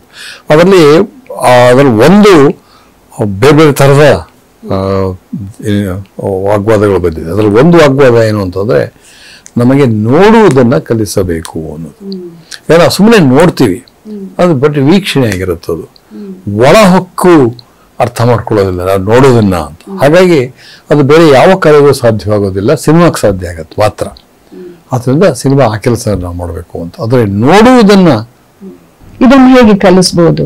ಅದಕ್ಕೆ ಬೇರೆ ಬೇರೆ ಥರದಲ್ಲಿದೆ. ಒಂದು ಈ ನಮ್ಮ ನೋಡುವ ಪ್ರಕ್ರಿಯೆ ಕೂಡ ಕ್ರಮೇಣವಾಗಿ ಅದು ಸವಕಲಾಗ್ತಾ ಹೋಗುತ್ತೆ. ಯಾಕಂದ್ರೆ ನಾವು ಫೆಟಿಗ್ ಆಗಿರುತ್ತೆ ಅಥವಾ ಸರ್ವೇ ಸಾಮಾನ್ಯ ಅನ್ನೋ ಥರದಲ್ಲಿ ನಾವು ತಿಳ್ಕೊಂಡಿರ್ತೀವಿ. ಅದು ಸರ್ವೇ ಸಾಮಾನ್ಯ ಅಲ್ಲ ಅಂತ ಹೇಳೋದಕ್ಕೆ ಬೇರೆ ಬೇರೆ ಥರದಲ್ಲಿ ಹೇಳ್ಬೋದು. ಒಂದು, ತೋರಿಸುವ ಕ್ರಮದಲ್ಲೇ ಭಿನ್ನವಾಗ್ಬೋದು, ಇಲ್ಲ ಅದನ್ನ ಎಷ್ಟೊತ್ತು ತೋರಿಸ್ತೀರಿ ಅನ್ನೋದ್ರ ಮೇಲೆ ಭಿನ್ನವಾಗಬಹುದು. ಹಾಗೆ ನೀವು ಅದನ್ನ ಸರ್ಫೇಸ್ ಅನ್ನು ದಾಟಿ ಹೋಗ್ಬೇಕು. ಸೊ ಸಿನಿಮಾದ ಒಂದು ಸಮಸ್ಯೆ ಏನು ಅಂತಂದ್ರೆ, ಸರ್ಫೇಸ್ ಇದೆಯಲ್ಲ ಅದು ಬಹಳ ಬೇಗ ಆಕರ್ಷಕವಾಗಿರುತ್ತೆ, ಅದನ್ನು ದಾಟೋದು ಸುಲಭ ಅಲ್ಲ. ನಿರ್ದೇಶಕ ನೇರ ಕಥೆ ಹೇಳ್ತಿದ್ರೆ ಪ್ರೇಕ್ಷಕ ಅಲ್ಲೇ ನಿಂತಿರ್ತಾರೆ. ಅದಕ್ಕೆ ಅದನ್ನು ರೂಪಕವಾಗಿಸ್ಬೇಕು ಅಂತಾರಲ್ಲ, ರೂಪಕವಾಗಿಸಿದಾಗ ನೀವು ಅದರ ರೂಪಕ ಶಕ್ತಿಯನ್ನು ಗಮನಿಸ್ತಾ ಹೋಗ್ತೀವಿ. ಇಲ್ಲ ಅದನ್ನ ಗಮನಿಸುವ ರೀತಿಯಲ್ಲಿ ಅದು ಮಾಡ್ಬೇಕು, ಅವಾಗ ನಾವು ಅದನ್ನು ನೋಡಿರಲ್ಲ. ಇದಕ್ಕೆ ಬಹಳ ಒಂದು ಸ್ವಾರಸ್ಯಕರವಾದನ್ನು ಹೇಳ್ತೇನೆ. ನಮ್ಮ ವಿಜಯನಾಶಿನಿ ಅವ್ರು ಗೊತ್ತಲ್ಲ ನಿಮ್ಗೆ, ಮಣಿಪಾಲದ, ಅವ್ರು ಯಾವಾಗಲೂ ಒಂದು ಮಾತು ಹೇಳ್ತಾರೆ, ನನಗೆ ಬಹಳ ಈ ಇಡೀ ದೃಶ್ಯ ಕಲೆಯ ಬಗ್ಗೆ ದೊಡ್ಡ ವ್ಯಾಖ್ಯಾನ ಅನ್ನಿಸ್ತದು.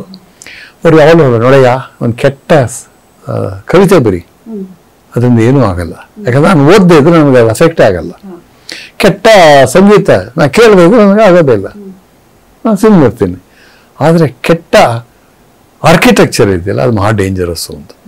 ಯಾಕೆ ಎಲ್ಲ ಬಿಲ್ಡಿಂಗ್ ಇರುತ್ತೆ, ಎಲ್ಲ ಒಂದು ಎಲ್ಲೋ ಬೆಳೆದಿರ್ತೀವಿ, ಬ್ಲೂ ಬೆಳೆದಿರ್ತೀವಿ, ಇನ್ನೊಂದೇನು ಆಕಾರ ಇರುತ್ತೆ. ನಾವು ಅದೇನು ನಮಗೆ ನನಗೆ ಆರ್ಕಿಟೆಕ್ಚರ್ ಅರ್ಥ ಆಗಲ್ಲ, ದಿವಸ ಅದನ್ನೇ ನಾನು ನೋಡ್ತಾ ಇರ್ತೀನಿ. ಅದೇನಾಗುತ್ತೆ, ಒಂದು ದಿವಸ ನೋಡ್ತೀನಿ, 2 ದಿವಸ, 3 ದಿವಸ ಆದ್ಮೇಲೆ ಅದೇ ಸರಿ ಅಂತ ಒಪ್ಕೊಳ್ಳೋಕೆ ಶುರು ಮಾಡಿದ್ವಿ. ಅದನ್ನ ಒಪ್ಕೊಳ್ಳೋಕೆ ಶುರು ಮಾಡಿದ್ವಿ. ಆಗ ಸ್ವಲ್ಪ ಭಿನ್ನವಾಗಿದ್ದವನು ಸರಿ ಇಲ್ಲ ಕಣೆ, ಅದೇ ಸರಿ ಅನ್ಸುತ್ತೆ. ಅವಾಗ ಅವ್ರು ಹೇಳಿದ್ರು ನೋಡಿ, ಆದ್ರಿಂದ ಆರ್ಕಿಟೆಕ್ಚರು, ದೃಶ್ಯ ಕಲೆ ಬಹಳ ಮುಖ್ಯ. ಯಾಕಂದ್ರೆ ನಾನು ಅದನ್ನ ಹೇಳ್ತಾ ಅನ್ಕೊಂಡೆ ನೋಡಿ, ಅದು that applies to visual arts also. ನಾವು ನಡ್ಕೊಂಡು ಹೋಗ್ತಿರುವಾಗ ದೊಡ್ಡ ಹೋರ್ಡಿಂಗ್ ಇರುತ್ತೆ ಬೆಂಗಳೂರು ರಸ್ತೆ ಮೇಲೆಲ್ಲ, ಇದು ಗೋಡೆ ಮೇಲೆಲ್ಲ ಇದೆಲ್ಲ ಬರೆದು ಹಾಕಿದ್ರಲ್ಲ ಎಲ್ಲ ವ್ಯಕ್ತಿಗಳ ಚಿತ್ರಗಳು, ಅದೆಲ್ಲ ಒಂದು ಅಸಭ್ಯ ಅನ್ನೋದು ಕೂಡ ನಾವು ಅರ್ಥ ಮಾಡ್ಕೊಳ್ಳಲ್ಲ. ಎರಡು ಕಾರಣಗಳಿಗೆ ಅಸಭ್ಯ. ಒಂದು ವ್ಯಕ್ತಿ ಪೂಜೆಯೇ ತಪ್ಪು, ಇನ್ನೊಂದು ಯಾವುದೋ ಒಂದು ಆಕೃತಿಯನ್ನ ಮುನ್ನಿಟ್ಟು ಅದೇ ಸತ್ಯ ಅನ್ನೋದು, ಅದೇ ಅಂತಿಮ ಅಂತ ನಂಬಿಸ್ತಾ ಇರ್ತೀವಲ್ಲ, ಅದು ತಪ್ಪು. ಹಾಗಾಗಿ ಅದು ತಪ್ಪು. ಹಾಗಾಗಿ ದೃಶ್ಯ ಕಲೆಗಳು ಇದ್ರ ಬಗ್ಗೆ ಬಹಳ ಎಚ್ಚರಿಕೆಯಿಂದ ಇರಬೇಕು ಅಂತ ಹೇಳಿದ್ರಲ್ಲ. ಈಗ ಅಂದ್ರೆ ನಾಯಕ ನಟರನ್ನ ಹೀರೋ ವರ್ಷಿಪ್ ಕೂಡ ಅದೇ ಮಾಡೋದು. ಸೊ ಅದು ಮಾರ್ಕೆಟಿಂಗ್ ಸ್ಟ್ರಾಟಜಿ ಅವೆಲ್ಲ ಬೇಕು. ನನ್ನ ಸಮಸ್ಯೆ ಪಾಪ್ಯುಲರ್ ಜಾನರ್ ಫಿಲ್ಮ್ ಅಲ್ಲಿ ಇರೋದೇ ಅಲ್ಲಿರೋ ಎಲ್ಲ ಎಸ್ಥೆಟಿಕ್ಸ್ ಮಾರ್ಕೆಟಿಂಗ್ ಸ್ಟ್ರಾಟಜಿಯಿಂದ ಎವಾಲ್ವ್ ಆಗಿರೋದು ಅಂತ. ಅದು ಇಂಡಿವಿಜುವಲ್ ನೀಡು ಅಲ್ಲ, ಸಮುದಾಯದ ನೀಡು ಅಲ್ಲ. ಅಂದ್ರೆ ಮಾರ್ಕೆಟಿಂಗ್ ಸ್ಟ್ರಾಟಜಿ ಮಾಡಿ ಅದು ಸಮುದಾಯದ ನೀಡ ಕನ್ವರ್ಟ್ ಮಾಡ್ತಾ ಇರೋದು. ಇದಕ್ಕೆ ನಾನು ಆಗ ಆರಂಭದಲ್ಲಿ ಹೇಳಿದ್ದು ಹೊಣೆಗಾರಿಕೆ ಅಂತ. ಈ ಹೊಣೆಗಾರಿಕೆಯನ್ನ ಯಾರು ನಿರ್ಧಾರ ಮಾಡ್ತಾರೆ? ಅಲ್ಲ, ಅದು ಇಂಡಿವಿಜುವಲ್. ನೀವು ಒಬ್ರು ಹೇರಕ್ಕಾಗೋದಿಲ್ಲ. ಹೊಣೆಗಾರಿಕೆ ಗಾಂಧೀಜಿಯವ್ರ ಮಾತನ್ನ ಹೇಳೋದಾದ್ರೆ ಎಲ್ಲ ವೃತ್ತಿಗೂ ಒಂದು ನೈತಿಕ ಹೊಣೆಗಾರಿಕೆ ಇರಬೇಕು ಅಂತಾರೆ. ಬರೀ ಸಿನಿಮಾಕ್ಕಲ್ಲ, ಇದಕ್ಕಲ್ಲ, ರಾಜಕೀಯ ನೇತಾರರಿಗೆ ಅವ್ರು ಎಷ್ಟು ಮಟ್ಟಿಗೆ ಹೇಳ್ತಾರೆ ಅಂದ್ರೆ, ಒಬ್ಬ ಉಪಾಧ್ಯಾಯನ ಕೆಲಸ ಬರೀ ಪಾಸ್ ಮಾಡಿಸೋದಲ್ಲ, ವಿದ್ಯೆ ದಾನ ಮಾಡೋದು, ಅವನು ಚಿಂತಿಸೋದಕ್ಕೆ ಹಾಕೋದು. ಒಬ್ಬ ಡಾಕ್ಟರ್ ಕೆಲಸ ಅವನು ಸುಮ್ಮನೆ ದುಡ್ಡು ತಗೊಂಡು ಮನೆ ಕಟ್ಟೋದಲ್ಲ, ರೋಗಿಯ ಇದು ಶ್ರೇಯಸ್ಸು. ಹಾಗೆ ಅದಕ್ಕೆ ಪ್ರತಿ ವೃತ್ತಿಗೂ ಒಂದು ನೈತಿಕ ಹೊಣೆಗಾರಿಕೆ ಇರಬೇಕು ಅಂತ ಹೇಳ್ತಾರೆ. ನೀವು ಹೊಣೆಗಾರಿಕೆ ಅಂತ ಹೇಳಿದ್ರಲ್ಲ, ಸಿನಿಮಾದಲ್ಲಿ ಅವ್ರ ಹೊಣೆಗಾರಿಕೆ ಇದೆಯಾ ಅನ್ನೋದು ನಾವು ಪ್ರಶ್ನೆ ಮಾಡ್ಕೋಬೇಕು. ನನ್ನ ಹೊಣೆಗಾರಿಕೆ ನನ್ನ ಪ್ರೊಡ್ಯೂಸರ್ಗೆ ಎಷ್ಟು ದುಡ್ಡು ಬಂತು ಅಂತ ಹೇಳೋದಲ್ಲ, ಎಷ್ಟು ದುಡ್ಡು ಮಾಡಿಕೊಟ್ಟೆ ಅನ್ನೋದಲ್ಲ, ನನ್ನ ನೋಡುಗನ ಜೊತೆಗೆ ಯಾವ ರೀತಿಯ ವೈಚಾರಿಕವಾಗಿ ಸಂವಹನ ಮಾಡ್ತಾ ಇದ್ದೇನೆ. ಎಜುಕೇಟ್ ಅಂತ ನಾನು ಹೇಳಲ್ಲ, ಎಜುಕೇಟ್ ಮಾಡೋದಕ್ಕೆ ನಾನು ಬುದ್ಧಿವಂತ ಆಗಿರ್ಬೇಕು ನಾನು ಹೇಳೋದಲ್ಲ. ನನ್ನ ಇದನ್ನು ಹಂಚ್ಕೋತಾ ಇದ್ದೀನಿ. ಈ ಹಂಚ್ಕೊಂಡಾಗ ಏನಾಗೋದು, ಒಂದು ಸಂವಾದ ಏರ್ಪಡುತ್ತೆ. ಆ ಸಂವಾದ ಸಾಕು. ನಾನು ಹೇಳೋದು ನಿಜವೇ ಆಗಿರ್ಬೇಕಾಗಿಲ್ಲ, ಬಟ್ ಒಂದು ಸಂವಾದವನ್ನು ಹುಟ್ಟಾಕಿದ್ರೆ ನೀವು ಬೆಳಿತೀರ, ನಾನು ಬೆಳಿತೀನಿ ಅಂತ. ಒಂದು ಸಿನಿಮಾನು ಬೆಳೆಯುತ್ತೆ, ನೋಡುಗನು ಬೆಳಿತಾನೆ, ಸಿನಿಮಾ ನಿರ್ದೇಶಕನು ಬೆಳಿತಾನೆ. ಅದರಿಂದಲೇ ನಾವು ಹೇಳೋದು ಸಿನಿಮಾ ಒಂದು ಸಂವಾದವನ್ನು ಹುಟ್ಟಾಕಬೇಕು. ಯಾವ ಸಂವಾದ ಅಂದ್ರೆ ಅದು ಆರೋಗ್ಯಕರವಾದ ಸಂವಾದ. ಆರೋಗ್ಯಕರ ಅಂದ್ರೆ ಯಾವ ಅನ್ನೋದು ಇವತ್ತು ಪ್ರಶ್ನೆ ಬರುತ್ತೆ. ಅದನ್ನ ಯಾರು ಎಕ್ಸ್ಪ್ಲೈನ್ ಮಾಡಕ್ಕಾಗಲ್ಲ, ಅದು ಅವ್ರವ್ರಿಗೆ ಬಿಟ್ಟಿದ್ದು. ಈ ದಿಕ್ಕಿಗೆ ಹೋದ್ರೆ ಆರೋಗ್ಯಕರವೋ, ಈ ದಿಕ್ಕಿಗೆ ಹೋದ್ರೆ ಆರೋಗ್ಯಕರವೋ, ಅದು ಅವ್ರವ್ರಿಗೆ ಬಿಟ್ಟಿದ್ದು. ನಾವು ಒಂದು ದಿಕ್ಕು ಇಟ್ಕೊಳ್ಳೋದ್ರಿ, ನಾವು ಒಂದು ಇದೇ ಸತ್ಯ ಅಂತ ಹೇಳಲ್ಲ, ಇದು ಸತ್ಯ. ಪುನಃ ಅನಂತಮೂರ್ತಿಯನ್ನೇ ಕೊಟ್ಟು ಮಾಡ್ತಾ ಇದ್ದೇನೆ, ಏನನ್ನು ಇದು ಅಂತಿಮ ಅಂತ ಹೇಳ್ಬೇಡ, ಇದು ಅಂತಿಮವೇ ಅನ್ನೋ ತರದಲ್ಲಿ ಪ್ರಶ್ನೆ ಮಾಡು. ಆಗೇನಾಗುತ್ತೆ, ಓದುಗ ಅಥವಾ ನೋಡುಗ ಅವನು ಅದರಲ್ಲಿ ಭಾಗಿಯಾಗ್ತಾನೆ ಅಂತ. ವಿಚ್ ಇಸ್ ಐ ಥಿಂಕ್ ಒಳ್ಳೆ ಸಿನಿಮಾ ಮಾಡ್ಬೇಕಾದ ಕೆಲಸ ಅದು. ಓದುಗನನ್ನು ಒಂದು ಸಂವಾದ, ನೋಡುಗನನ್ನು ಒಂದು ಸಂವಾದದಲ್ಲಿ ಭಾಗಿಯಾಗಿಸೋದು. ಕನ್ನಡ ಚಿತ್ರರಂಗ ಮಾತ್ರ ಅಲ್ಲ, ಭಾರತೀಯ ಚಿತ್ರರಂಗದಲ್ಲಿ ಸತ್ಯಜಿತ್ರ ಇರ್ಬೋದು, ಬೆನಗಲ್ ಅವರು, ನೀವೆಲ್ಲರೂ ಸೇರಿ ಪ್ರಯೋಗಾತ್ಮಕ ಚಿತ್ರಗಳು ಅನ್ನೋ ಒಂದು ಕೆಟಗರಿಯೇ ಬಂತು. ಅದು ನಮ್ಗೆ ಅನ್ಸೋದು ಪ್ರತಿ ಚಿತ್ರ, ಪ್ರತಿ ಫ್ರೇಮ್ ಒಂದು ಪ್ರಯೋಗನೇ ಅಲ್ವಾ, ಎಲ್ಲರೂ ಎಕ್ಸ್ಪೆರಿಮೆಂಟ್ ಮಾಡೋದು. ನೀವು ಏನ್ ಹೇಳ್ತೀರಿ, ಪ್ರಯೋಗ ಅಂದ್ರೆ ಏನು? ಹಾಗಾದ್ರೆ ಅದು ಪ್ರಯೋಗಾತ್ಮಕ ಅಂತ ಹೇಳಲ್ಲ. ನಮ್ಮೇನ ತಗೊಂಡಾಗ ಆರ್ಟ್ ಫಿಲ್ಮ್ ಅಂತಾರೆ, ಪ್ಯಾರಲಲ್ ಸಿನಿಮಾ ಅಂತ ಹೇಳ್ತಾರೆ. ನಾವು ಯಾವತ್ತು ನಾನು ಯಾರನ್ನ ಕೇಳಿದ್ರೆ ನಾನೊಂದು ದೊಡ್ಡ ಏನೋ ಜನಪ್ರಿಯ ಸಿನಿಮಾ ಮಾಡಕ್ಕೆ ಹೊರಟಿದ್ದು, ಆಗ್ತಾ ಇಲ್ಲ ಅಷ್ಟೇ. ಈಗ ಎಲ್ಲರೂ ಗೋಲ್ ಹೊಡಿಯಕ್ಕೆ ಹೊಡಿತಾರೆ, ಎಲ್ಲರೂ ಸಿಕ್ಸರ್ ಹೊಡಿಯಕ್ಕೆ ಟ್ರೈ ಮಾಡ್ತಾರೆ, ಕೆಲವರು ಮಾತ್ರ ಸಿಕ್ಸರ್ ಹೊಡಿಯಕ್ಕೆ ಬರುತ್ತೆ. ಏನ್ ಮಾಡಕ್ಕಾಗುತ್ತೆ? ಹಂಗಂತೇಳಿ ಅವನ ಪ್ರಯತ್ನ ಸುಳ್ಳಾಗಲ್ಲ. ಯಾಕೆ ಎಲ್ಲರೂ ಪ್ರಯತ್ನ ಪಡ್ತಾನೆ ಇರ್ತಾರೆ, ಯಾವ್ದೋ ಒಂದು ಕ್ಲಿಕ್ ಆಗ್ತದೆ. ಸೊ ಪ್ರಯೋಗಾತ್ಮಕ ಅಂದ್ರೆ ಏನು, ಕಲಾತ್ಮಕ ಅಂದ್ರೆ ಏನು? ಏನೋ ಮುಂಚೆ ಅದಕ್ಕೊಂದು ನ್ಯೂ ವೇವ್ ಅಂತ ಕರೆದ್ರು. 20 ವರ್ಷ ಆದ್ಮೇಲೆ ಅದು ಹೆಂಗ್ ನ್ಯೂ ವೇವ್ ಆಗಕ್ಕೆ ಸಾಧ್ಯ?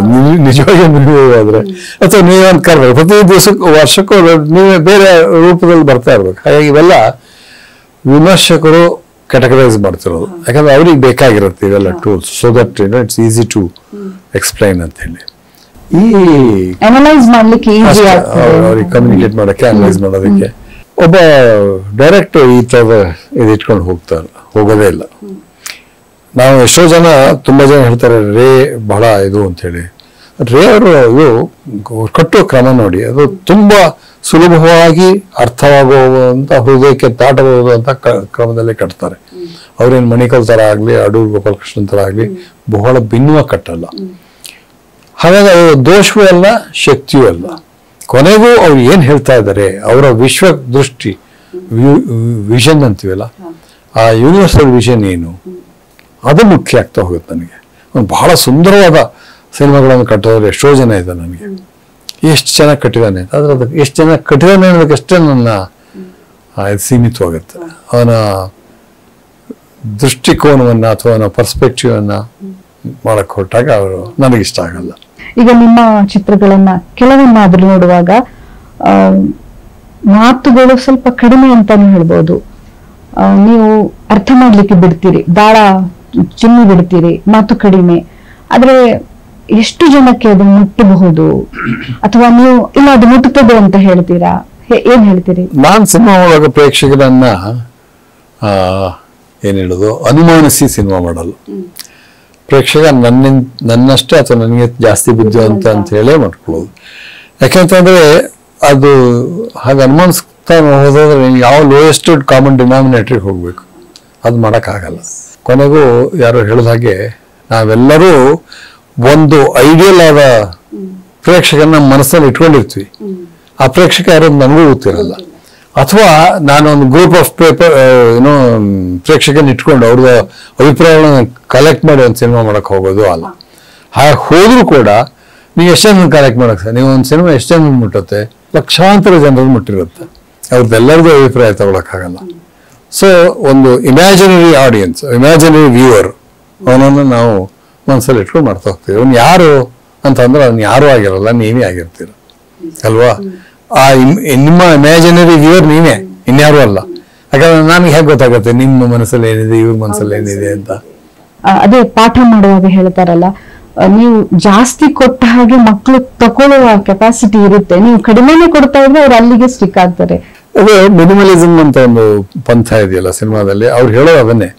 ನಾನು ಬಹಳ ಮಿನಿಮಲ್ ಆಗಿ ಕೊಡ್ತೇನೆ, ಉಳಿದೇನೋ ಪ್ರೇಕ್ಷಕ ಉಳಿಸ್ಕೊತಾ ಹೋಗ್ತಾನೆ. ಎಲ್ಲ ಹೇಳಿದ್ರೆ ಸಾಹಿತ್ಯ ನೋಡಿ, ಅವ್ರು ಹೇಳ್ತಿರ್ತಾರೆ ನಾವು ಉಳಿಸ್ಕೊತಾ ಇರ್ತೀವಿ. ಸಿನಿಮಾದಲ್ಲಿ ನೀವು ಎಲ್ಲವೂ ಕೊಡ್ತಾ ಇದ್ರೆ ಅವ್ರು ಉಳಿಸ್ಕೊಳ್ಳಲ್ಲ ಅಂತ, ಬರೀ ರಿಸೀವರ್ ಆಗ್ತಾರೆ. ಆಡಿಯನ್ಸ್ ಅನ್ನ ಹಾಗೆ ರಿಸೀವರ್ ಮಾಡೋದೆ ಅಂತಾರೆ. ಏನಂದ್ರೆ ಎಂತ ಪ್ರೇಕ್ಷಕ ಅಂತೀವಿ, ಪ್ಯಾಸಿವ್ ವ್ಯೂವರ್ ಆಗಿ ಮಾಡೋದು ತಪ್ಪು ಅಂತ. ಪಾರ್ಟಿಸಿಪೇಟ್ ಮಾಡ್ಬೇಕು ಅಂತ ಮಾಡ್ತಾನೆ. ನನಗೆ ಇವನು ಹೇಳ್ತಿರೋ ಸರಿ ಇದೆ ಸರಿ ಇಲ್ಲ ಅನ್ನೋ ಒಟ್ಟಿಗೆ ಮೈ ಮರೆಸಿದ್ರೆ ಏನಾಗುತ್ತೆ ಅಂದ್ರೆ ಆ ವಿವೇಚನೆ ತಪ್ಪಿ ಹೋಗುತ್ತೆ. ಅದು ಬಹಳ ಕಷ್ಟದ ಕೆಲಸ ಸಿನಿಮಾದಲ್ಲಿ. ನೀವು ವಿವೇಚನೆ ಉಳಿಸ್ಕೊಳ್ಳಬೇಕು, at the same time involve ಆಗಬೇಕು. ಕೆಲವರಿಗೆ ಮಾತ್ರ ಸಾಧ್ಯ ಆಗುತ್ತೆ, ಅದಕ್ಕೆ ಅವ್ರು ಮೇಜರ್ ಡೈರೆಕ್ಟರ್ ಆಗ್ತಾರೆ. ಹಸೀನಾ ಮಾಡ್ತೀರಿ, ತಾಯಿ ಸಾಹೇಬ ಮಾಡ್ತೀರಿ, ಎರಡು ಹೆಣ್ಣು ಮಕ್ಕಳನ್ನ ಆಧರಿಸಿರುವ ಚಿತ್ರ. ತಾಯಿ ಸಾಹೇಬ ಒಬ್ಬ ಅಧಿಕಾರವನ್ನ ಇರುವ ಹಾಗಿನ ಒಂದು ಪಾತ್ರ. ಹಸೀನಾ ನಿಮ್ಗೆ ಗೊತ್ತಿದೆ ಎಲ್ಲರಿಗೂ ಸಹ. ನನ್ನ ಪ್ರಶ್ನೆ, ಈ ಮಹಿಳಾ ಕೇಂದ್ರಿತ ಅಂತ ಮಾಡ್ತಾ ಎರಡೂ ವ್ಯವಸ್ಥೆಯಲ್ಲಿ, ಒಂದು ಶ್ರೀಮಂತ ವ್ಯವಸ್ಥೆ, ಇನ್ನೊಂದು ಸ್ವಲ್ಪ ದುರ್ಬಲ ವ್ಯವಸ್ಥೆ, ಈ ಎರಡೂ ವ್ಯವಸ್ಥೆಯಲ್ಲಿ ಮಹಿಳೆ ಎಲ್ಲೋ ಒಂದು ಕಡೆ ಶೋಷಿತಳೆ ಅಲ್ವಾ? ನೀವು ಅದನ್ನ ಹೇಗೆ ನೋಡಿದ್ರಿ? ನಾನು ಇದನ್ನ ಎಷ್ಟೋ ಕಡೆ ನಾನೊಬ್ಬನೇ ಅಲ್ಲ, ತುಂಬಾ ಜನ ಹೇಳಿದ್ದಾರೆ. ವ್ಯವಸ್ಥೆ ಯಾವುದೇ ಇದ್ರೂ ಕೂಡ ಕೊನೆಗೆ ಹೈರಾರ್ಕಿಯಲ್ ಆರ್ಡರ್ ಅಲ್ಲಿ ಹೆಂಗಸರನ್ನ ನಾವು ಕಡೆಗಣಿಸ್ತಾ ಇರ್ತೀವಿ.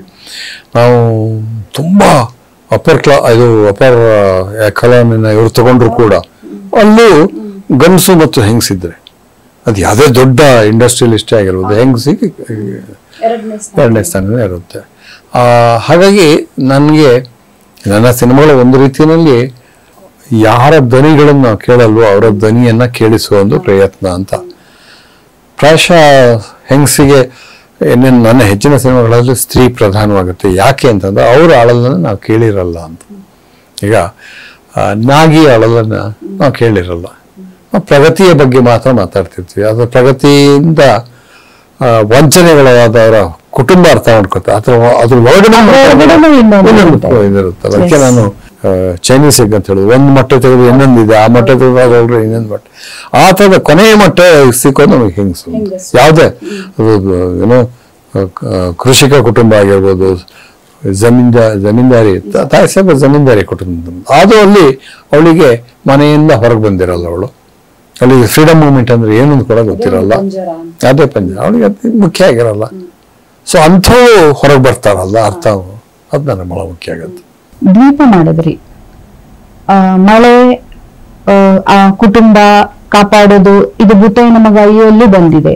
ಆದ್ರೆ ದ್ವೀಪದಲ್ಲಿ ನೀವೇನೋ ಬೇರೆ ಹೇಳಲಿಕ್ಕೆ ಹೊರಟದಲ್ಲ, ಏನದು ದ್ವೀಪ? ಈಗ ಸಾಮಾನ್ಯವಾಗಿ ನಾವು ಮುಳುಗಡೆ ಇದು ಏನೋ ಈ ಥರ ಆದಾಗ ಡೆವಲಪ್ಮೆಂಟಲ್ ಪ್ರಾಜೆಕ್ಟ್ ಬರುತ್ತೆ ಅಂತ ತಿಳ್ಕೊಳ್ಳಿ. ಅದಕ್ಕೆ ಈಗ ಇದೇ ಇರ್ಬೋದು ಅಥವಾ ಅಣೆಕಟ್ಟೆ ಆಗಿರ್ಬೋದು. ಈ ಜನರನ್ನ ನಾವು ಬೇರೆ ಕಡೆ ಕಳಿಸ್ತೀವಿ. ಎರಡು ಥರದ ಕೆಲಸ ಒಟ್ಟಿಗೆ ಆಗ್ತಿರುತ್ತೆ. ಒಂದು ಮುಳುಗಡೆ, ಒಂದು ಇದು ರೀಲೊಕೇಶನ್ನು ಬಹಳ ಸುಲಭ. ನೀವು ಇಲ್ಲಿ ಜಮೀನು ಇರ್ತಾರೆ, ಅದನ್ನು ಕಡೆದು ದುಡ್ಡು ಕೊಟ್ಟು ಬೆಂಗಳೂರಿಗೆ ಹೋಗಿರಿ ಅಂತ ಅವನು ಸೆಟ್ಲ್ ಆಗ್ತಾನೆ. ನಾವು ಇಡೀ ನಮ್ಮ ಡೆವಲಪ್ಮೆಂಟಲ್ ಇದರಲ್ಲಿ ಬರೋ ಮಾತು ನಾವು ಇಷ್ಟನ್ನೇ ಮಾತಾಡ್ತಾ ಇರ್ತೀವಿ. ಆದರೆ ಅದ್ರ ಒಳಗಡೆ ಮುಳುಗಡೆ ಆಗ್ತಿರುತ್ತೆ. ಅದನ್ನ ಯಾವತ್ತೂ ನಾವು ಅಡ್ರೆಸ್ ಮಾಡಲ್ಲ. ಮುಳುಗಡೆ ಅಂತಂದ್ರೆ ಭೌತಿಕ ಸ್ವರೂಪ ಅಲ್ಲ, ಭವ ವಾಸ್ತವದ್ದಲ್ಲ. ಒಂದು ಊರು ಮುಳುಗಿದ್ರೆ ಅದು ಇನ್ನೊಂದು ಊರು ಕಟ್ಬೋದು. ಒಂದು ಕಾನ್ಫಿಡೆನ್ಸ್ ಮುಳುಗುತ್ತೆ, ಒಂದು ಸಂಸ್ಕೃತಿ ಮುಳುಗುತ್ತೆ, ಒಂದು ಸಾಮಾಜಿಕ ಸಂಬಂಧ ಮುಳುಗುತ್ತೆ, ಒಂದು ಜೀವನ ಕ್ರಮ ಮುಳುಗುತ್ತೆ. ಇದನ್ನ ಹೇಗೆ ಕಂಪನ್ಸೇಟ್ ಮಾಡ್ತೀರಾ? ಈಗ ನಾಗಿ ಅಂತ ನೀವು ಕರ್ಕೊಂಡು ಬೆಂಗಳೂರಿಗೆ ಹಾಕಿದ್ರೆ ಅವ್ನು ಕೂಲಿ ಕಾರ್ಮಿಕ ಆಗ್ಲೇಬಹುದು. ನಾನೇ ಒಂದು ಡಾಕ್ಯುಮೆಂಟ್ರಿ ಮಾಡ್ತಾ ಇರುವಾಗ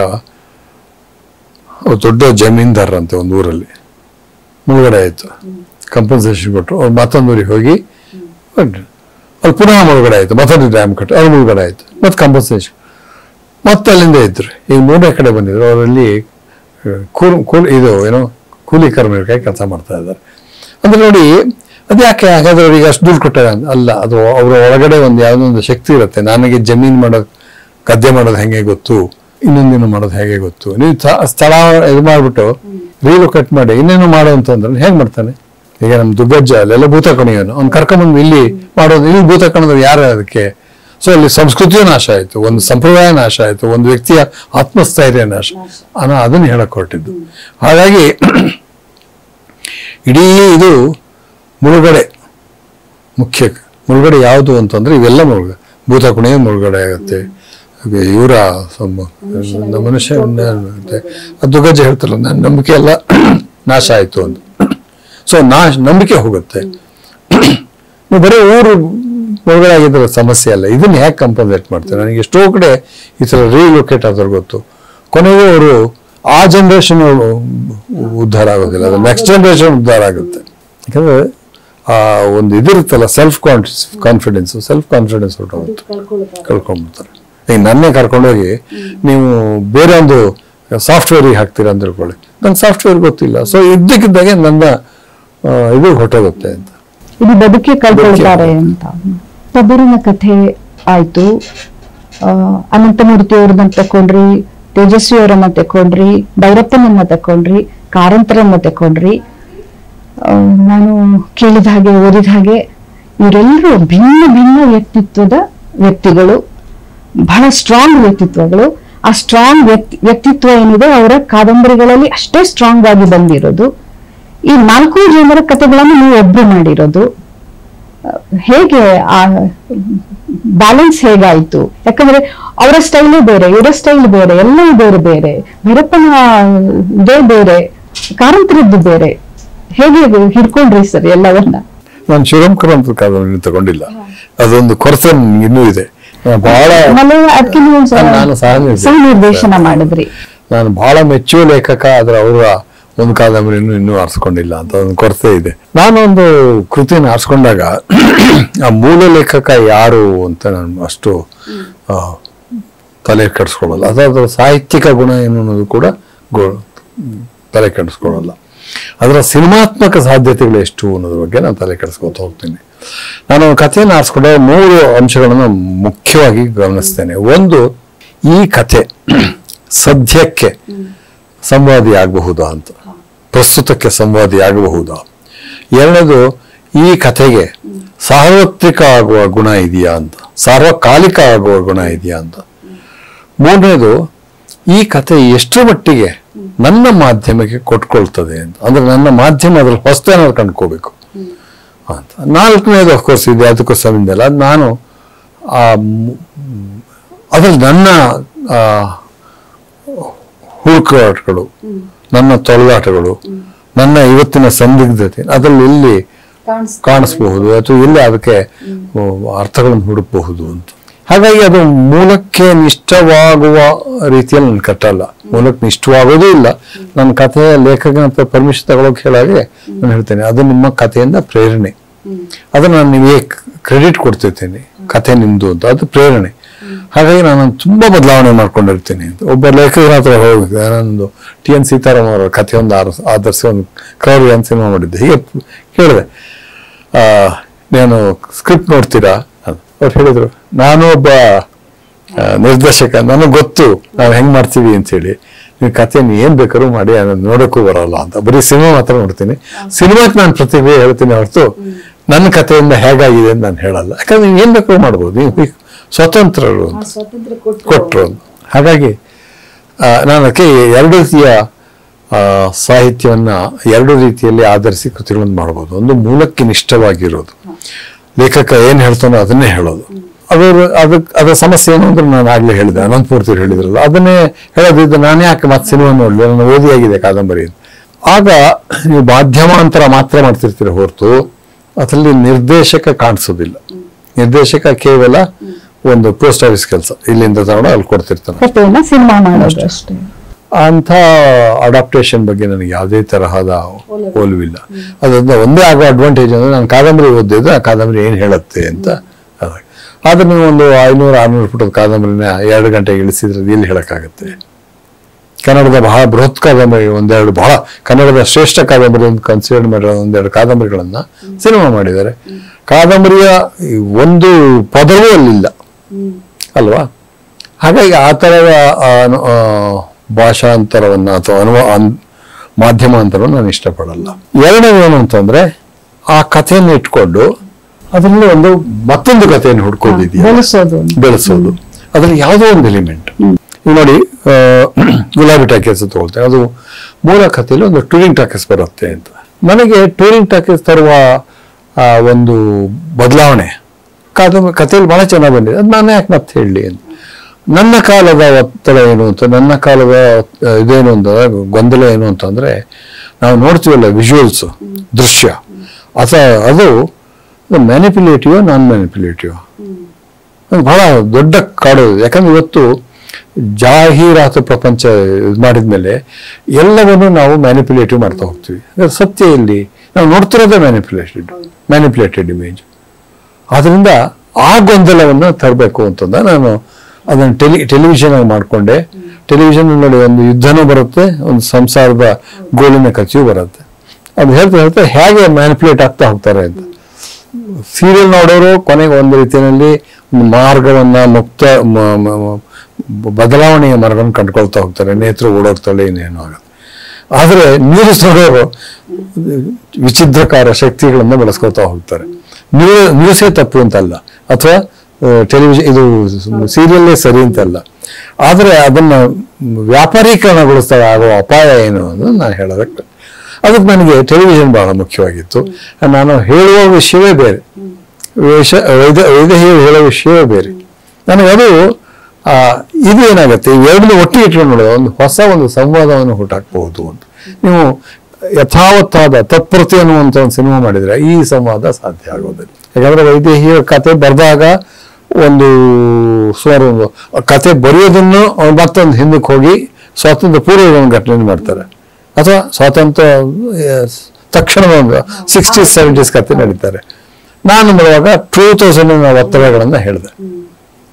ಬಾಬರಿ ಮಸ್ಜಿದ್ ಡಿಮಾಲಿಷನ್ ಆಗಿತ್ತು, ಕಾರ್ಗಿಲ್ ವಾರ್ ಆಗಿತ್ತು. ನಮ್ಮಲ್ಲಿ ಯಾವ ರೀತಿಯಲ್ಲಿ ಎಲ್ಲವೂ ಮ್ಯಾನಿಪ್ಯುಲೇಟ್ ಆಗುತ್ತೆ, ಓದುಗನ ನೋಡುಗನ ಮನಸ್ಸನ್ನ ಅನ್ನೋದು ಹೇಳೋದಿತ್ತು. ಅದು ಇವತ್ತಂತೂ ಇನ್ನೂ ಢಾಳಾಗಿ ಕಾಣಿಸ್ತಾ ಇದೆ. ಹೀಗೆ ಕನ್ನಡ ಸಾಹಿತ್ಯ ಲೋಕದ ದೊಡ್ಡವರ ಕಥೆಗಳನ್ನ ತಕೊಂಡ್ರಿ, ಚಿತ್ರ ಮಾಡಿದ್ರಿ, ಸೌಂದರ್ಯ, ಹೀಗೆ ದೊಡ್ಡ ದೊಡ್ಡ ಆರ್ಟಿಸ್ಟ್ಗಳ ಜೊತೆ ಕೆಲಸ ಮಾಡಿದ್ರಿ.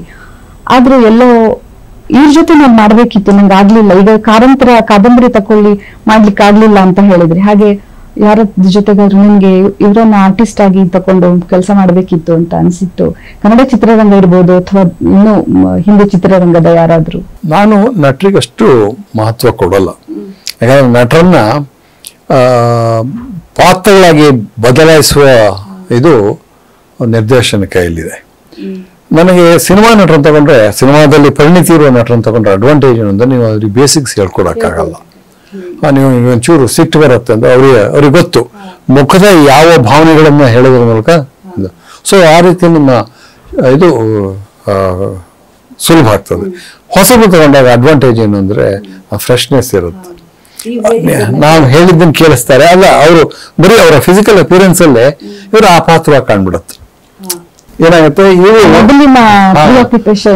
ನಾನು ಬಿರಾದಾರನ್ನೇ ಹಾಕೋತೀನಿ, ಅದ್ರ ಬಿರಾದಾರ ಇರುವ ಇಮೇಜೇ ಬೇರೆ, ನಾನು ಕೊಟ್ಟಿರುವ ಇಮೇಜೇ ಬೇರೆ, ಉಮಾಶ್ರೀಯನ್ನ ಹಾಕೋತೀನಿ, ಇಮೇಜ್ ಬೇರೆ. ಇಲ್ಲಿ ಅಡ್ವಾಂಟೇಜ್ ಇದೆ, ಈ ಹೊಸದನದ ಅಡ್ವಾಂಟೇಜ್.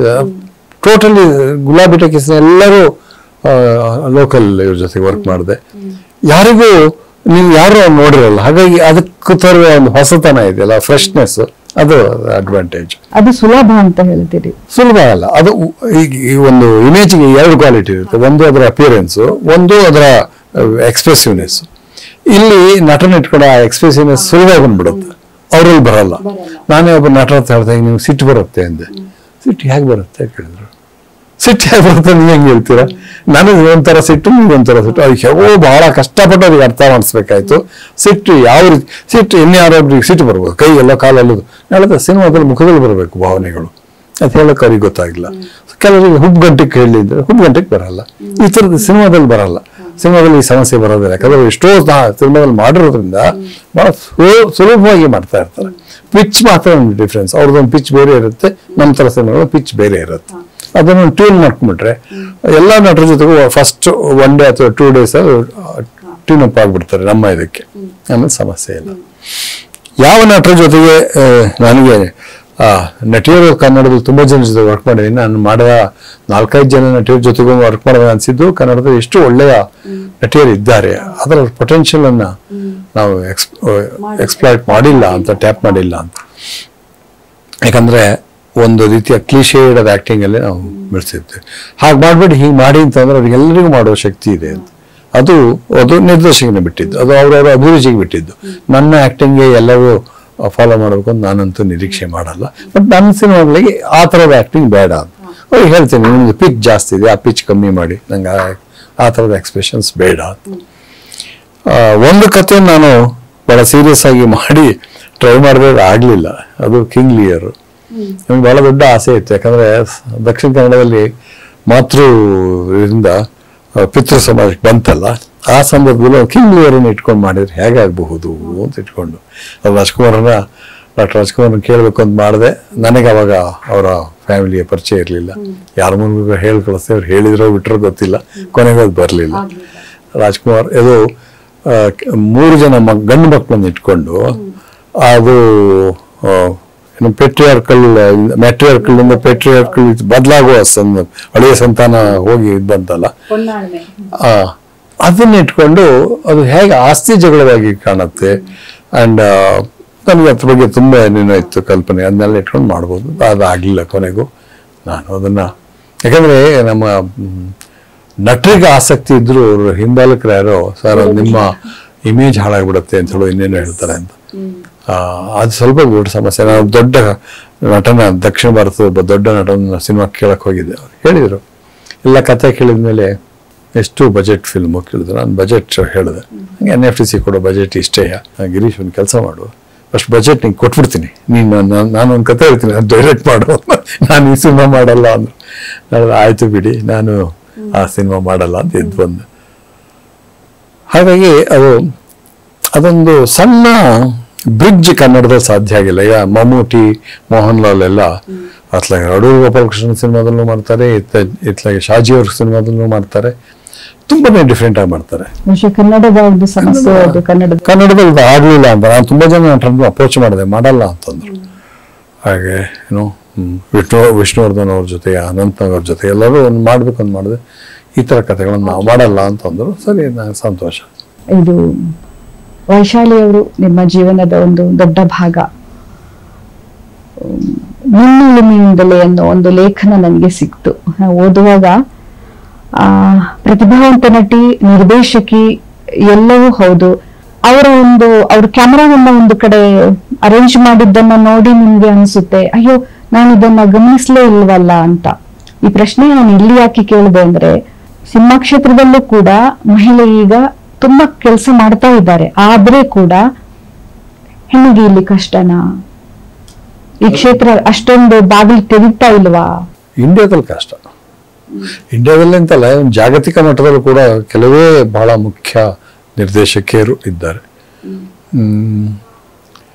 ಅದಕ್ಕೆ ಕೊಡುವ ಕುಂಟುನೆವ ಏನು ಅಂತಂದ್ರೆ, ಅವ್ರು ಬೇಕಾಗುವಂಥ ಫಿಸಿಕಲ್ ಸ್ಟ್ರೈನ್ ಅನ್ನು ತಡ್ಕೊಳಕ್ಕಾಗಲ್ಲ ಅಂದ್ರೆ ವಿಚ್ ಇಸ್ ಕುಂಟುನೆವ, ಅದು ಮತ್ತೇನೂ ಅಲ್ಲ. ಯಾಕೆಂತಂದ್ರೆ ಇವತ್ತು ಗಗನಯಾತ್ರೆಯಾಗಿ ಇದೆಲ್ಲ ಹೋಗುವಂಥವ್ರು ಇರುವಾಗ ಇದು ಅಂತ ಒಂದು ಶ್ರಮವನ್ನ ಬೇಡೋದಿಲ್ಲ. ಈಗಂತೂ ಏನು ರೂಮಲ್ಲಿ AC ರೂಮಲ್ಲೇ ಕೂತ್ಕೊಂಡು ಡೈರೆಕ್ಟ್ ಮಾಡಬಹುದು, ಯಾಕಂದ್ರೆ ಮಾನಿಟರ್ ಇಲ್ಲಿರುತ್ತೆ. ನಮ್ಮ ಸೊಸೈಟಿ ಸ್ವೀಕರಿಸುವ ಮನೋಭಾವವನ್ನು ಮೂಡಿಸ್ಕೊಳ್ಳಿಲ್ಲ ಅಂತ. ಭಾರತದಲ್ಲಂತೂ ಮೂಡಿಸ್ಕೊಂಡಿಲ್ಲ. ಮೂಡಿಸ್ಕೊಳ್ಳೋದು ಕಷ್ಟ ಅಂತ ಹೇಳಿ. ಕಷ್ಟ ಅಂತ ಏನಿಲ್ಲ. ಈಗ ಅಪರ್ಣಾ ಸೇನ್ ಅಂತವ್ರು ಇದ್ದಾರೆ, ಅನ್ನಪೂರ್ಣಾದೇವಿ ಅಂತವ್ರು ಯಾವಾಗ ಸಿನಿಮಾ ಮಾಡ್ತಾ ಇದ್ರು, ಒಳ್ಳೆ ಸಿನಿಮಾನ. ಭಾರತದಲ್ಲೇನಲ್ಲ, ಈಗ ಮಲಯಾಳಮಲ್ಲೂ ತುಂಬಾ ಜನ ವಿಮೆನ್ ಫಿಲ್ಮ್ ಮೇಕರ್ಸ್ ಬಂದಿದ್ದಾರೆ. ಅದೇನಾಗತ್ತೆ, ಒಂದು ಎರಡು ಬೇರೆ ಬೇರೆ ಕಾರಣಗಳಿಗೆ ಬಿಟ್ಟು ಹೋಗ್ತಾರೆ ಏನೋ ಗೊತ್ತಿಲ್ಲ. ಸಾಂಸಾರಿಕ ಕೆಲವು ಒತ್ತಡಗಳಿಂದ ಆಗ್ಬಿಟ್ಟು ಹೋಗ್ಬೇಕಾಗತ್ತೆ ಏನೋ ಗೊತ್ತಿಲ್ಲ. ಕನ್ನಡದಲ್ಲಂತೂ ಕೆಲವೊಂದು ನಿರ್ದೇಶಕರಿದ್ದಾರೆ. ಪ್ರೇಮಕಾರ ಅಂತೂ ಕಂಟಿನ್ಯೂಸ್ 4-5 ಸಿನಿಮಾ ಮಾಡಿದ್ರು, ಒಳ್ಳೆ ಸಿನಿಮಾನು ಮಾಡಿದ್ರು. ಇನ್ನು ಕೆಲವು ಒಳ್ಳೆ ಸಿನಿಮಾಗಳನ್ನು ಮಾಡ್ತಾ ಇದ್ದಾರೆ. ಅದು ಇವತ್ತು ಈ ಥರದ ಸಿನಿಮಾ ಮಾಡೋದೇ ಕಷ್ಟ ಆಗಿದೆ. ಹಾಗಾಗಿ ಅದು ಆಗ್ತಾ ಇಲ್ಲ. ಮೈನ್ ಸ್ಟ್ರೀಮ್ ಸಿನಿಮಾದಲ್ಲಿ ಯಾಕೆ ಮಹಿಳಾ ಲೇಖಕರಿಗೆ ಮುಂದೆ ಬರೋಕ್ಕೆ ಆಗ್ತಾ ಇಲ್ಲ ಅನ್ನೋದು ಬರೀ ಕನ್ನಡಕ್ಕಷ್ಟೇ ಅಲ್ಲ, ತುಂಬಾ ಕಡೆ ಮೈನ್ ಸ್ಟ್ರೀಮ್ ಸಿನಿಮಾದಲ್ಲಿ ಯಾವುದೋ ಒಂದು ಇಬ್ರು ಹಿಂದಿ ದೊಡ್ಡ ನಟಿಯರಾಗಿ ಬಂದ ಫರಾಕ್ ಖಾನ್ ಥರದವ್ರು ಆಗಿರ್ಬೋದು, ನಂದಿತಾ ದಾಸ್ ಆಗಿರ್ಬೋದು.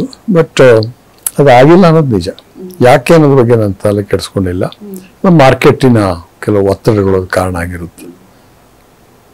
ಈಗ ಕನ್ನಡದಲ್ಲೇ ವೈಶಾಲಿ ಮೂಡಲ ಮನೆ ಮಾಡಕ್ ಹೊರಟಾಗ್ಲೇ 2 ಸೀರಿಯಲ್ ಮುಂಚೆ ಮಾಡಿ ಆಗಿತ್ತು. ಆದ್ರೂ ಹೆಂಗಸಿಗೆ ಏನ್ ಮಾಡಕ್ ಬರುತ್ತೆ ಅಂತ ಹೇಳಿ ಅದು ಯಾವಾಗ ಅಭೂತಪೂರ್ವವಾದಂತ ಯಶಸ್ಸನ್ನು ಕಾಣ್ತು ಅವಾಗ ಇವರು ಡೈರೆಕ್ಟ್ ಮಾಡ್ತಾರೆ, ಮಾಡಬಲ್ರು ಅಂತ. ಅದು ಆಮೇಲೆ ಆದ್ರೂ ಏನ್ ಬದಲೇನಾಗಿಲ್ಲಲ್ಲ. ಕನ್ನಡದಲ್ಲಿ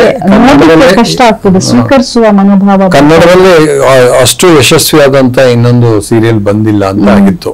ಅವರು ಫಸ್ಟ್ 200 ಎಪಿಸೋಡ್ಸ್ ಅವ್ರು ಮಾಡಿದ್ದು, 200 or 250 ಏನು.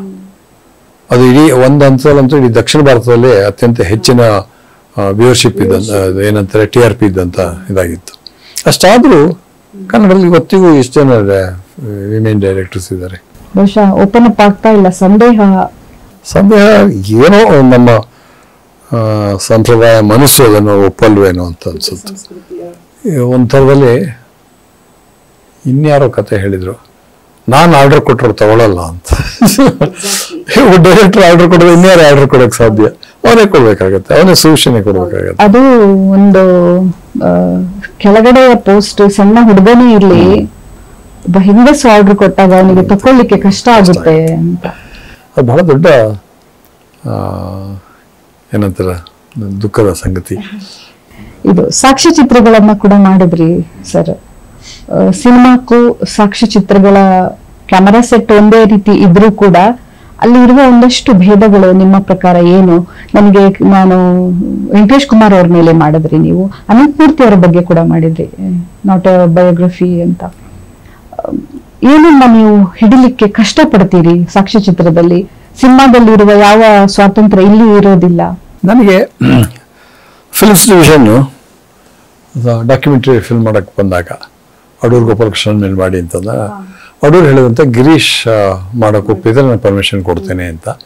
ನಾನು ಅಡೂರು ಗೋಪಾಲಕೃಷ್ಣ ಅವ್ರಿಗೆ ಫೋನ್ ಮಾಡಿದೆ. ನಾನು ಹೇಳಿದೆ, ನಾನು ಬೇಸಿಕಲಿ ಫ್ಯೂಚರ್ ಫಿಲ್ಮ್ ಮೇಕರ್, ನನಗೆ ಡಾಕ್ಯುಮೆಂಟ್ರಿ ಗೊತ್ತಿಲ್ಲ, ಮಾಡಿದ್ದೀನಿ ಒಂದೆರಡು ಅಂತ. ಇಲ್ಲ, ನೀವು ಮಾಡು, ನಿನ್ನೆ ಬೇರೆ ಥರದಲ್ಲೇ ಮಾಡ್ತೀಯಾ ಅಂತಂದ್ರು. ನಾನು ಇವತ್ತಿಗೂ ನನ್ನನ್ನು ಡಾಕ್ಯುಮೆಂಟ್ರಿ ಫಿಲ್ಮ್ ಮೇಕರ್ ಅಂತ ಕರೆಯೋದಕ್ಕೆ ಇಷ್ಟಪಡಲ್ಲ.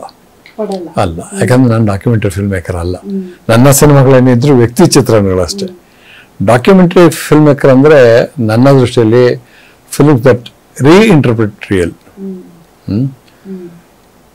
ನನ್ನ ಸಿನಿಮಾ ಅದು ಮಾಡಿಲ್ಲ, ನನ್ನ ಡಾಕ್ಯುಮೆಂಟ್ರಿ ಅದು ಮಾಡಲ್ಲ. ಯಾಕಂದ್ರೆ ಘಟನೆಗಳು ಆಗ ಹೋಗ್ತಿರತ್ತಲ್ಲ, ಅದನ್ನ ಆ ಕ್ಷಣದಲ್ಲೇ ನಾವು ಕೂತ್ಕೊಂಡು ವ್ಯಾಖ್ಯಾನ ಮಾಡ್ತಾ ಹೋಗ್ಬೇಕು.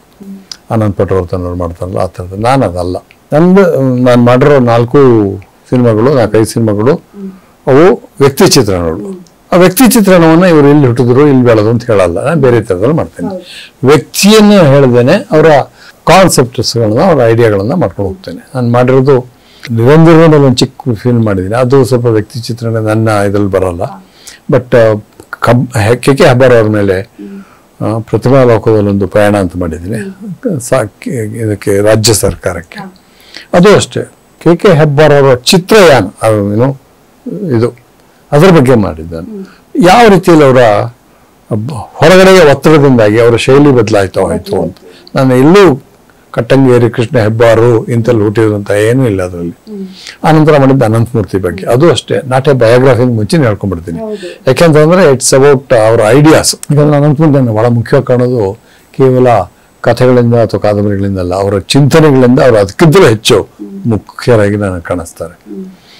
18 ವಾಲ್ಯೂಮ್ ಇದು ಬರೆದಿದ್ದಾರೆ, ಅಷ್ಟು ವೈಚಾರಿಕವಾಗಿ ಬೇರೆ ಬೇರೆ ವಿಷಯಗಳ ಬಗ್ಗೆ ಮಾತಾಡಿದ್ದಾರೆ. ಬರೀ ಆಗು ಹೋಗುಗಳ ಬಗ್ಗೆ ಎಲ್ಲ ತುಂಬ ಆಳವಾದ. ಆನಂತರ ಅಡೂರು ಗೋಪಾಲಕೃಷ್ಣನ್ ಬಗ್ಗೆನೂ ಅಷ್ಟೇ, ಅದರಲ್ಲಿ ಎಲ್ಲೂ ಒಂದು ಕಡೆ ಅಡೂರು ಗೋಪಾಲಕೃಷ್ಣನ್ ಹುಟ್ಟಿದ್ದೆಲ್ಲಿ ಬೆಳೆಸಿದ್ದೆಲ್ಲಿ ಹೇಳಲ್ಲ. ಅವರು ಯಾವ ರೀತಿಯಲ್ಲಿ ಇಮೇಜನ್ನು ಕಟ್ಟಿದ್ರು, ಯಾವ ರೀತಿ ಇಮೇಜನ್ನು ಬೆಳೆಸಿದ್ರು, ಅವರ ಇಮೇಜಿನ ಹಿಂದಿನ ಫಿಲಾಸಫಿ ಏನು ಅಂತ ಮಾತಾಡ್ತಾರೆ. ಯಾಕಂದ್ರೆ ನಾವು ವಿಜುವಲ್ಸ್ ಬಗ್ಗೆ ಬಂದಾಗ ಇದ್ರ ಬಗ್ಗೆ ಅದಕ್ಕೊಂದು ಫಿಲಾಸಫಿ ಇರುತ್ತೆ ಅನ್ನೋದು ಕೂಡ ನಾವು ಮಾತಾಡಲ್ಲ. ಬಟ್ ನಿಮ್ಗೆ ಅನಂತಮೂರ್ತಿ ಅವರ ಡಾಕ್ಯುಮೆಂಟ್ರಿ ಮಾಡುವಾಗ ಬೇಕಾದಷ್ಟು ಸಾಮಗ್ರಿ ಇತ್ತು. ವೆಂಕಟೇಶ್ ಕುಮಾರ್ದು ಡಾಕ್ಯುಮೆಂಟ್ರಿ ಮಾಡುವಾಗ ಸಾಮಗ್ರಿ ಎಲ್ಲಿದೆ? ಏನಾದ್ರೆ ಅವರು ಹಾಡಬೇಕು, ಬಟ್ ಹಾಡಲ್ಲೇ ನಾನು ಅವ್ರು ಯಾವ ರೀತಿಯಲ್ಲಿ ಭಿನ್ನ ಅನ್ನೋ ಅರ್ಥ ಮಾಡ್ಕೊಳ್ಳೋಕೆ ಟ್ರೈ ಮಾಡ್ತಾ ಹೋದೆ. ಇಲ್ಲಿ ಮಾತ್ರ ಸ್ವಲ್ಪ ಮಟ್ಟಿಗೆ ಅವರ ಕುಟುಂಬದ ಇದನ್ನು ಕೂಡ ತಂದೆ, ಬಯೋಗ್ರಫಿ ಎಲಿಮೆಂಟ್ಸ್ ಕೂಡ ತರ್ತಾ ಹೋದೆ. ಯಾಕಂದ್ರೆ ವೆಂಕಟೇಶ್ ಕುಮಾರ್ ಬಗ್ಗೆ ಮಾತಾಡೋ ಎಲ್ಲರೂ ಹೇಳೋದು ಅವರ ಸರಳ ವ್ಯಕ್ತಿತ್ವವನ್ನು ಹೇಳ್ತಾ ಹೋಗ್ತಾರೆ. ಆ ಸರಳ ವ್ಯಕ್ತಿತ್ವ ಅವರ ಸಂಗೀತದಲ್ಲಿ ವ್ಯಕ್ತವಾಗುತ್ತೆ ಅಂತ ಒಂದು ಇದರಲ್ಲಿ ಗಿರೀಶ್ ಕಾರ್ನಾಡ್ರ ಸಂದರ್ಶನದಲ್ಲೂ ಹೇಳ್ತಾರೆ ಅವರು. ನನಗೆ ಅದನ್ನು ಹಿಡಿಬೇಕಾಗಿತ್ತು.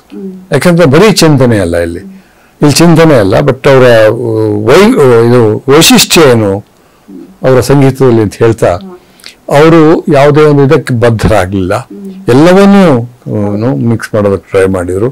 ಘರಾಣೆ ಬಗ್ಗೆನೇ ಮಾತು ಹೇಳ್ತಾರೆ. ಒಂದು ಘರಾಣೆ ಬೇಸಿಕ್ಸ್, ಆಮೇಲೆ ಬದಲಾಗದೆ ಇದ್ರೆ ಬದಲಾಗ್ತಾ ಹೋಗ್ಬೇಕು. ಹಾಗೆ ಇದಕ್ಕೆಲ್ಲ ಎಲ್ಲಿಂದ ಪ್ರೇರಣೆ ಕೊಟ್ಟಿದ್ದು ಅಂತ ಹೇಳ್ತಾರೆ. ಮನೆಯ ಆ ವಾತಾವರಣವನ್ನು ಕೂಡ ಕೊಡ್ತು. ಆಮೇಲೆ ಅವರು ಹಲವಾರು ಕೆಲಸಗಳನ್ನು ಮಾಡಿದ್ದಾರೆ.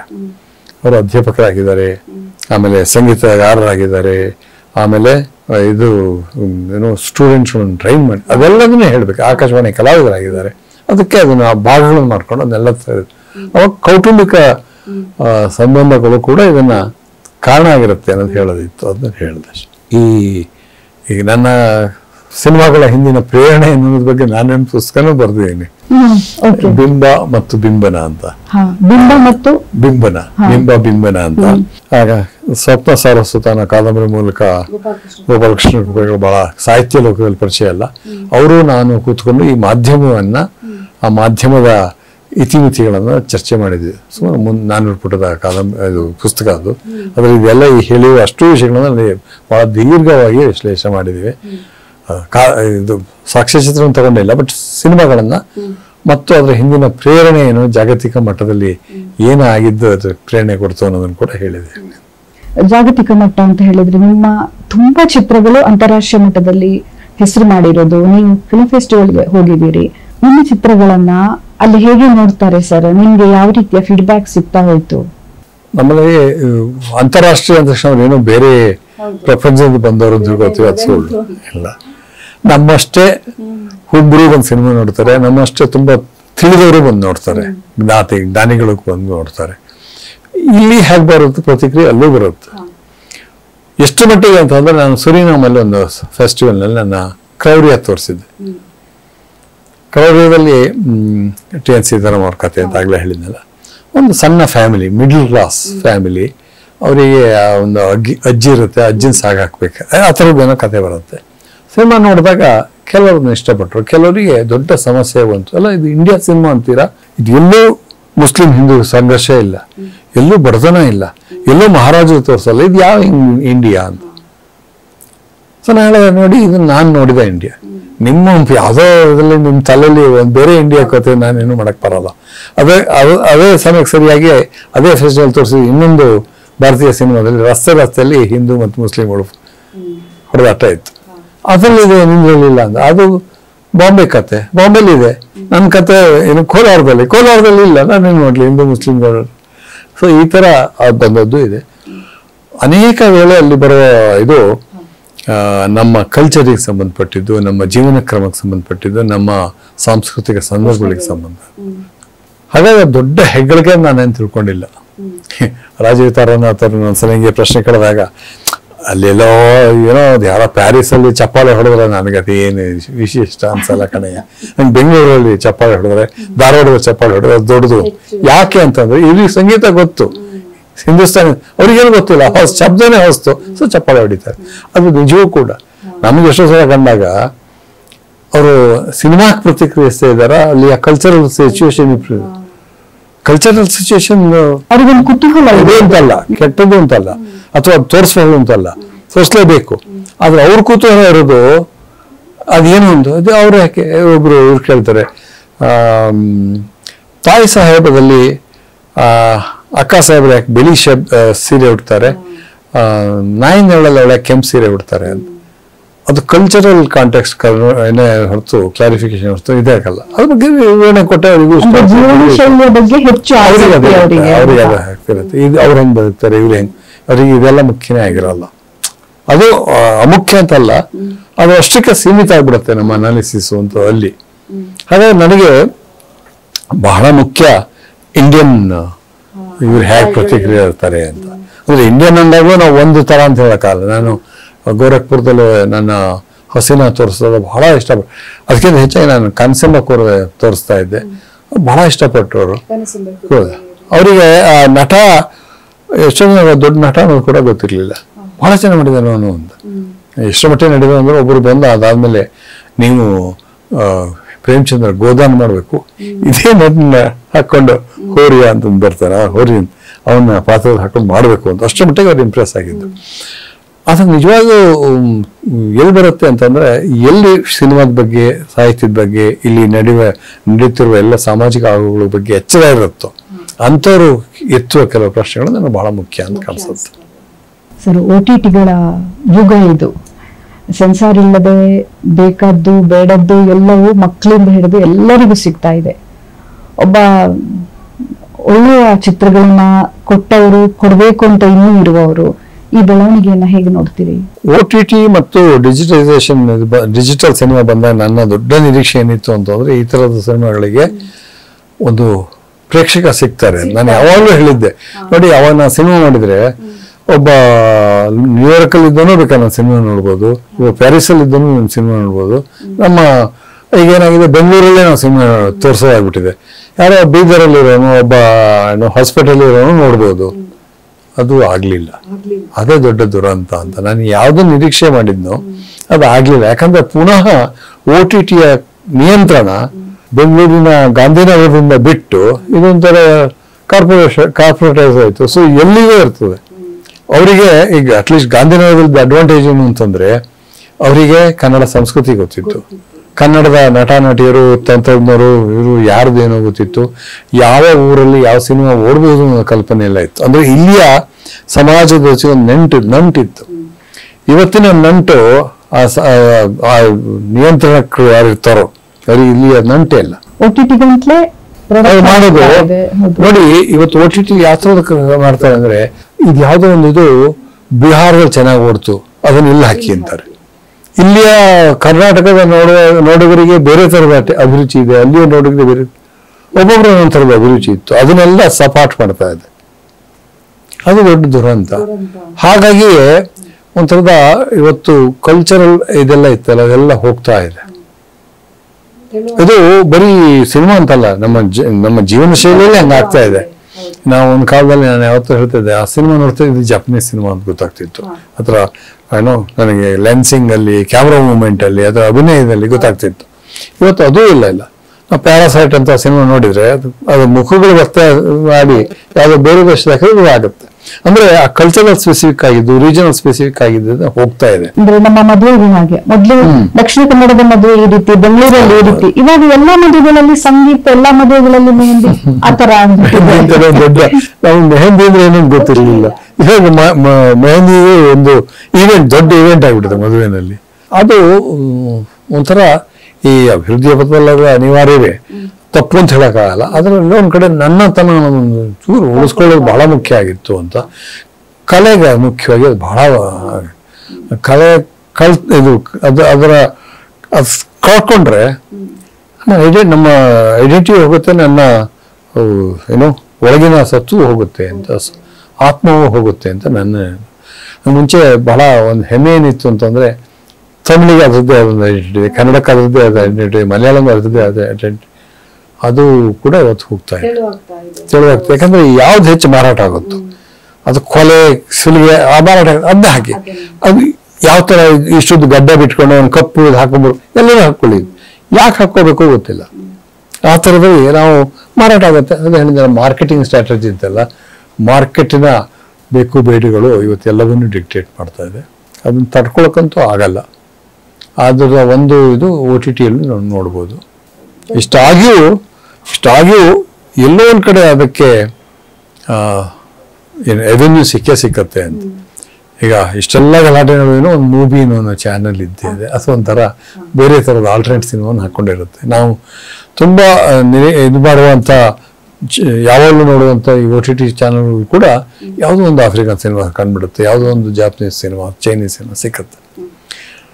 ನಾವು ನೋಡಿದಷ್ಟು ನಿರೀಕ್ಷಿಸಿದಷ್ಟು ದೊಡ್ಡ ಪ್ರಮಾಣದ ಸಿಗದೆ ಇರ್ಬೋದು, ಅದೊಂದು ಟ್ರಿಕ್ಕಲ್ಲೆಲ್ಲ ಸಿಕ್ಕತ್ತೆ. ಅದೊಂದು ಮುಂಚೆ ಅದು ಇರಲಿಲ್ಲ, ಹಾಗಾಗಿ ಅದೊಂದು ದೊಡ್ಡ ಬೆಳವಣಿಗೆ ಅಂತ ತಿಳ್ಕೊಬೋದು. ಎರಡೂ ಥರ ಹೇಳಿದೆ. ಒಂದು ಗಾಂಧಿನಗರದ ಇದ್ದಾಗ ಯಾವ ಅಡ್ವಾಂಟೇಜ್ ಇತ್ತು ಅಂತ ಹೇಳಿದೆ, ಈಗ OTT ಬಂದಾಗ ಇನ್ನೊಂದು ಅಡ್ವಾಂಟೇಜು, ಒಂದು ನಾಶ ಆಯಿತು, ಇನ್ನೊಂದು ರಿಪ್ಲೇಸ್ ಆಯಿತು. ದೊಡ್ಡ ಪ್ರಯಾಣ ನಿಮ್ಮದು. ಏನು ಹೊಸದು ಕೊಡಬೇಕು ಅಂತ ಯೋಚನೆಯಲ್ಲಿದ್ದೀರಿ? ನಮ್ಮ ಜೊತೆ ಹಂಚಿಕೊಳ್ಳಬಹುದು ಆದ ಯಾವ ಹಂತದಲ್ಲಿದೆ? ಈ ಒಂದು ಸಿನಿಮಾ ಮಾಡ್ತಾ ಇದ್ದೇನೆ, ಅನಂತಮೂರ್ತಿ ಅವರ ಆಕಾಶ ಮತ್ತು ಬೆಕ್ಕು. ಅದು ಕೊನೆಯ ಹಂತದಲ್ಲಿದೆ. ನಾವು ಒಂಚೂರು ಮಳೆ ಕಾಯ್ತಾ ಇದ್ವಿ. ಒಂದು ವಾರ ಮಳೆ, ಮತ್ತೊಂದು ವಾರ ಮಳೆ ಬೇಕು ನಮಗೆ. ಅದು ಬಂದ್ರೆ ಸಿನಿಮಾ ಮುಗಿಯುತ್ತೆ. ಇದು ನನ್ನ ಉಳಿದೆಲ್ಲ ಸಿನಿಮಾದಿಂದ ಬಹಳ ಭಿನ್ನವಾಗಿದೆ. ಸಂಭಾಷಣೆ ಇಲ್ಲ ಅಂದ್ರಲ್ಲಿ, ಸಂಭಾಷಣೆಯ ಮೇಲೆಯೇ ಘಟನಾ ಪ್ರಧಾನ ಅಲ್ಲ. ಅನಂತಮೂರ್ತಿಗಳ ಕೊನೆಯ ಹಂತದಲ್ಲಿ ವೈಚಾರಿಕ ಪ್ರಧಾನ ಆಯ್ತಲ್ಲ, ಅದನ್ನ ಇಟ್ಕೊಂಡು ಮಾಡಕ್ ಕೊಟ್ಟಿದ್ದೀನಿ. ಇದು ಏನ್ ಕೊನೆಯ ಸಿನಿಮಾ ಅಂತ ನಾನು ಹೇಳಲ್ಲ, ಸಿಕ್ಕರೆ ಮುಂದೆ ಮಾಡ್ಬೇಕು ಅಂತೀನಿ. ಮಾಡಿಲ್ಲ ಅಂತ ಹೇಳಿದ್ರಿ, ಮಾಡಿಲ್ಲ. ನನಗೆ ಸ್ವಲ್ಪ ಮಾಧ್ಯಮದಲ್ಲಿ ಕೆಲವು ಪ್ರಯೋಗಗಳು ತುಂಬಾ ಆಗ್ತಾ ಇದೆ ಈಗ, ಜಾಗತಿಕ ಮಟ್ಟದಲ್ಲಿ, ಭಾರತೀಯ ಮಟ್ಟದಲ್ಲಿ, ಕನ್ನಡದ ಮಟ್ಟದಲ್ಲೂ ಆಗ್ತಾ ಇದೆ. ನಾವು ಅದಕ್ಕೆಲ್ಲ ಮಾಧ್ಯಮ ಅಂತಂದ್ರೆ ಇವತ್ತು ನೋಡಿ, ಇವತ್ತೊಂದು ಸ್ಲೋ ಸಿನಿಮಾ ಮೂವ್ಮೆಂಟ್ ಅಂತಿದೆ, ವರ್ಲ್ಡ್ ವೈಡ್ ಬಹಳ ದೊಡ್ಡದಿದೆ. ಕನ್ನಡದಲ್ಲೂ ಆಗ್ತಾ ಇದೆ. ನಟೇಶ್ ಹೆಗ್ಡೆ ಅವರೆಲ್ಲ ಆ ಥರದ ಸಿನಿಮಾ ಮಾಡೋರು, ಶಿವಮ್ಮ ಅವ್ರು ಮಾಡಿದ್ದಾರೆ, ಜಯಶಂಕರ್ ಅವ್ರದ್ದು, ಆ ಥರದ ಸಿನಿಮಾಗಳು ಕೂಡ ಇವತ್ತಾಗ್ತದೆ. ಹಾಗೆ ತುಂಬ ಬೇರೆ ಬೇರೆ ಥರದಲ್ಲಿ ನಮ್ಮಲ್ಲಿ ಹೊಸತನ ಅಂದ ತಕ್ಷಣ ಏನು ಕ್ರೌರ್ಯ, ಫಾಸ್ಟ್ ಕಟ್ಟಿಂಗು ಈ ಥರ ಯೋಚನೆ ಮಾಡ್ತಾರೆ. ಹಂಗಲ್ಲ, ಈ ಥರ ಸ್ಲೋ ಕಟ್ಟಿಂಗು, ಇನ್ನೂ ಮೆಡಿಟೇಟಿವ್ ಆದಂಥ ಸಿನಿಮಾಗಳನ್ನು ಮಾಡಿದ್ದಾರೆ. ಆ ಥರದ್ದು ಮಾಡುವ ಆಸೆಗಳಿದೆ. ಬಟ್ ನನ್ನ ಇದು ಮಾರ್ಗ ಬೇರೆ ಆಗಿರ್ಬೋದು ಹೊರತು ಗುರಿ ಬೇರೆ ಆಗಲ್ಲ. ಎಲ್ಲ ನಿಮ್ಮ ಹೊಸ ಪ್ರಾಜೆಕ್ಟ್ಗಳಿಗೆ ಶುಭಾಶಯ ಹೇಳ್ತಾ, ಒಂದು ಮಾತಿನಲ್ಲಿ ಹೇಳೋದಾದ್ರೆ ನಿಮ್ಗೆ ವೈಯಕ್ತಿಕವಾಗಿ ಸಿನಿಮಾ ಅಂದ್ರೆ ಏನು ಸರ್?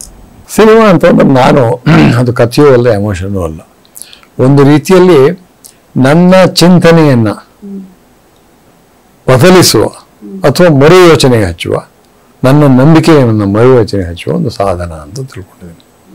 ಅಂದ್ರೆ ನಾವೆಲ್ಲ ಒಂದು ರೀತಿಯಲ್ಲಿ ಸ್ವಲ್ಪ ಯೋಚನೆ ಮಾಡಿ ಆಮೇಲೆ ಇದು ಸಿದ್ಧ, ಇದು ಇದೇ ಅಂತಿಮ ಅಂತ ತಿಳ್ಕೊಂಡ್ಬಿಟ್ಟಿರ್ತೀವಲ್ಲ, ಅದನ್ನು ಪ್ರಶ್ನೆ ಮಾಡುವಂತ ಒಂದು ಮಾಧ್ಯಮ ಆಗ್ಬೇಕು. ಅದು ಒಂದು. ಎರಡನೇದು ಏನು ಅಂತಂದ್ರೆ, ನಾನೊಬ್ಬನೇ ಅಲ್ಲ, ತುಂಬ ಜನ ಹೇಳಿದ್ದಾರೆ, ಕ್ಲೀಶೆ ಅನ್ಸ್ಬೋದು, ಪರಿಚಿತ ಜಗತ್ತಿನ ಅಪರಿಚಿತ ಮುಖಗಳನ್ನು ತೋರಿಸೋದು, ಅಪರಿಚಿತ ಜಗತ್ತಿನಲ್ಲಿರುವ ಪರಿಚಿತವನ್ನು ನಾವು ಪರಿಚಯಿಸೋದು. ಹೌದು. ಹಾಗಾಗಿ ನನ್ನೆಲ್ಲ ಸಿನಿಮಾಗಳು ಅದನ್ನೇ ಹೇಳಿದೆ. ಅದು ಬ್ರಾಹ್ಮಣ ಲೋಕ ಆಗಿರ್ಬೋದು, ಮುಸ್ಲಿಂ ಲೋಕ ಆಗಿರ್ಬೋದು, ದಲಿತರ ಲೋಕ ಆಗಿರ್ಬೋದು, ಅಥವಾ ಬೇರೆ ಬೇರೆ ನಾಗಿಯ ಲೋಕ ಆಗಿರ್ಬೋದು, ಇಲ್ಲಿ ಗುಲಾಬಿಯ ಲೋಕ ಆಗಿರ್ಬೋದು. ನಾನು ಆರಿಸ್ಕೊಳ್ಳೋದು ಹಾಗೆ ಆರಿಸ್ಕೊಳ್ಳೋದು. ಒಂದು ರೀತಿಯಲ್ಲಿ ಇದು ವಾಯ್ಸ್ ಟು ದ ವಾಯ್ಸ್ಲೆಸ್ ಆಗ್ತಾ ಇದೆಯಾ ಅಂತ ತುಂಬ ಜನರಿಗೆ, ಈಗ ನಾಗಿ ಆಗಿರ್ಬೋದು, ಗುಲಾಬಿ, ಅವ್ರಿಗೆ ವಾಯ್ಸ್ ಇಲ್ಲ. ನಾವು ವಾಯ್ಸ್ ಇಲ್ಲ ಅಂತ ತಿಳ್ಕೊಂಡ್ಬಿಡ್ತೀವಿ, ಅದ್ರ ವಾಯ್ಸ್ ಇದೆ, ನಮಗೆ ಕೇಳಿಸ್ತಾ ಇಲ್ಲ ಅಷ್ಟು. ಯಾಕೆ ಕೇಳಿಸ್ತಿಲ್ಲ ಅಂದ್ರೆ ಮುಖ್ಯ ವಾಹಿನಿಗಳೆಲ್ಲ ಬರ್ತಾ ಇಲ್ಲ ಅಂಥದ್ದು ನಾನು ಹೇಳಕ್ ಸಾಧ್ಯವಾಗತ್ತಾ ಅಂತ ಟ್ರೈ ಮಾಡ್ತಾ ಇರೋದು. ಅದು ನನ್ನ ಸಿನಿಮಾ. ನನ್ನ ಸಿನಿಮಾ ಅಷ್ಟೇ ಅಲ್ಲ, ನನ್ನ ಸಾಹಿತ್ಯ, ರಂಗಭೂಮಿಯ ಅದರಲ್ಲೂ ಅದನ್ನೇ ನಾನು ನಿರೀಕ್ಷೆ ಮಾಡ್ತಾ ಹೋಗೋದು. ಅಂದ್ರೆ ದನಿ ಇಲ್ಲದವರಿಗೆ ದನಿಯಾಗುವ ಒಂದು ಹೌದು. ಆಸೆ ನಿಮ್ಮದು. ದನಿಯಲ್ಲೇನೋ ದನಿಯನ್ನ ಕೇಳಿಸೋದು, ನಾನು ದನಿ ಆಗಲ್ಲ, ಅವರ ದನಿಯನ್ನು ಕೇಳಿಸೋದು ಅಷ್ಟೆ, ಉಳಿದವ್ರಿಗೆ ಕೇಳಿಸೋಕ್ಕೆ ಅಂತ. ಯಾಕಂದ್ರೆ ಅವ್ರಿಗೆ ಕೇಳೋದಕ್ಕೆ ಆಗ್ತಾ ಇಲ್ಲ. ಈಗ ಒಂದು ನಾಗಿದೋ, ಒಂದು ಹಸೀನಾದೋ, ಒಂದು ಯಮುನಾಂದೋ ನಮ್ಮ ಪ್ರಧಾನ ಸಮೂಹ ಮಾಧ್ಯಮಗಳು ಬರಕ್ ಸಾಧ್ಯ ಇಲ್ಲ, ಹಂಗಾಗಿ ಜನಕ್ಕೂ ತಲುಪಲ್ಲ. ಅಂಥವ್ರು ತಲುಪಲಿ ಅನ್ನೋದಕ್ಕೆ ಒಂದು ಸಾಧನ ಅಷ್ಟೆ. ಅಥವಾ ನಾನೇನು ಅದೇ ಒಂದು ದೊಡ್ಡ ಉದ್ದೇಶ, ಆ ಮೂಲಕ ನನ್ನ ಅನುಭವ, ನನ್ನ ಅನಿಸಿಕೆನ ಅವರ ಅನುಭವವಾಗಿ, ನೋಡುವನ ಅನುಭವವಾಗಿ ಬದಲಾವಣೆ ಮಾಡೋದಕ್ಕೆ ಟ್ರೈ ಮಾಡ್ತಾ. ಚೆನ್ನಾಗಿತ್ತು. ಇಷ್ಟು ಹೊತ್ತು ಸಿನಿಮಾ ಅಂದ್ರೇನು, ಸಿನಿಮಾವನ್ನ ನೋಡೋದು, ಕಾಣೋದು, ಕಾಣಿಸೋದು ಎಲ್ಲದರ ಬಗ್ಗೆ ನಿಜಕ್ಕೂ ತುಂಬಾ ಚಂದದ ಒಳ್ಳೆಯ ಮಾತುಕತೆ ಆಯ್ತು. Thank you sir. ನಮಸ್ತೆ. ತುಂಬಾ ಒಳ್ಳೆಯ ಪ್ರಶ್ನೆಗಳು. Thank you. ಉತ್ತರ ಹೇಗಿತ್ತು ಗೊತ್ತಿಲ್ಲ, ಅದು ಒಳ್ಳೆಯ ನನ್ನ ನಡೆದು ಬಂದ ದಾರಿನೇ ಮತ್ತೊಮ್ಮೆ ಅವಲೋಕಿಸೋಕ್ಕಾಯ್ತು, ಪ್ರೇಕ್ಷಕರ ಜೊತೆ ಹಂಚಿಕೊಳ್ಳೋಕ್ಕೂ ಆಯ್ತು. ಅದಕ್ಕಾಗಿ thank you sir. Thank you. ಇದು ಗಿರೀಶ್ ಕಾಸರವಳ್ಳಿ ಅವರೊಂದಿಗಿನ ನಮ್ಮ ದೀಪ ಬೆಳಕು ಸಂದರ್ಶನ. ನಿಮ್ಗೆ ಇಷ್ಟ ಆಯ್ತು ಅನ್ಕೊಳ್ತಾ ಇನ್ನೊಬ್ಬ ವ್ಯಕ್ತಿಯೊಂದಿಗೆ ಇನ್ನೊಂದ್ಸರಿ ಬರ್ತೀನಿ. ಅಲ್ಲಿವರೆಗೂ ನಮಸ್ಕಾರ.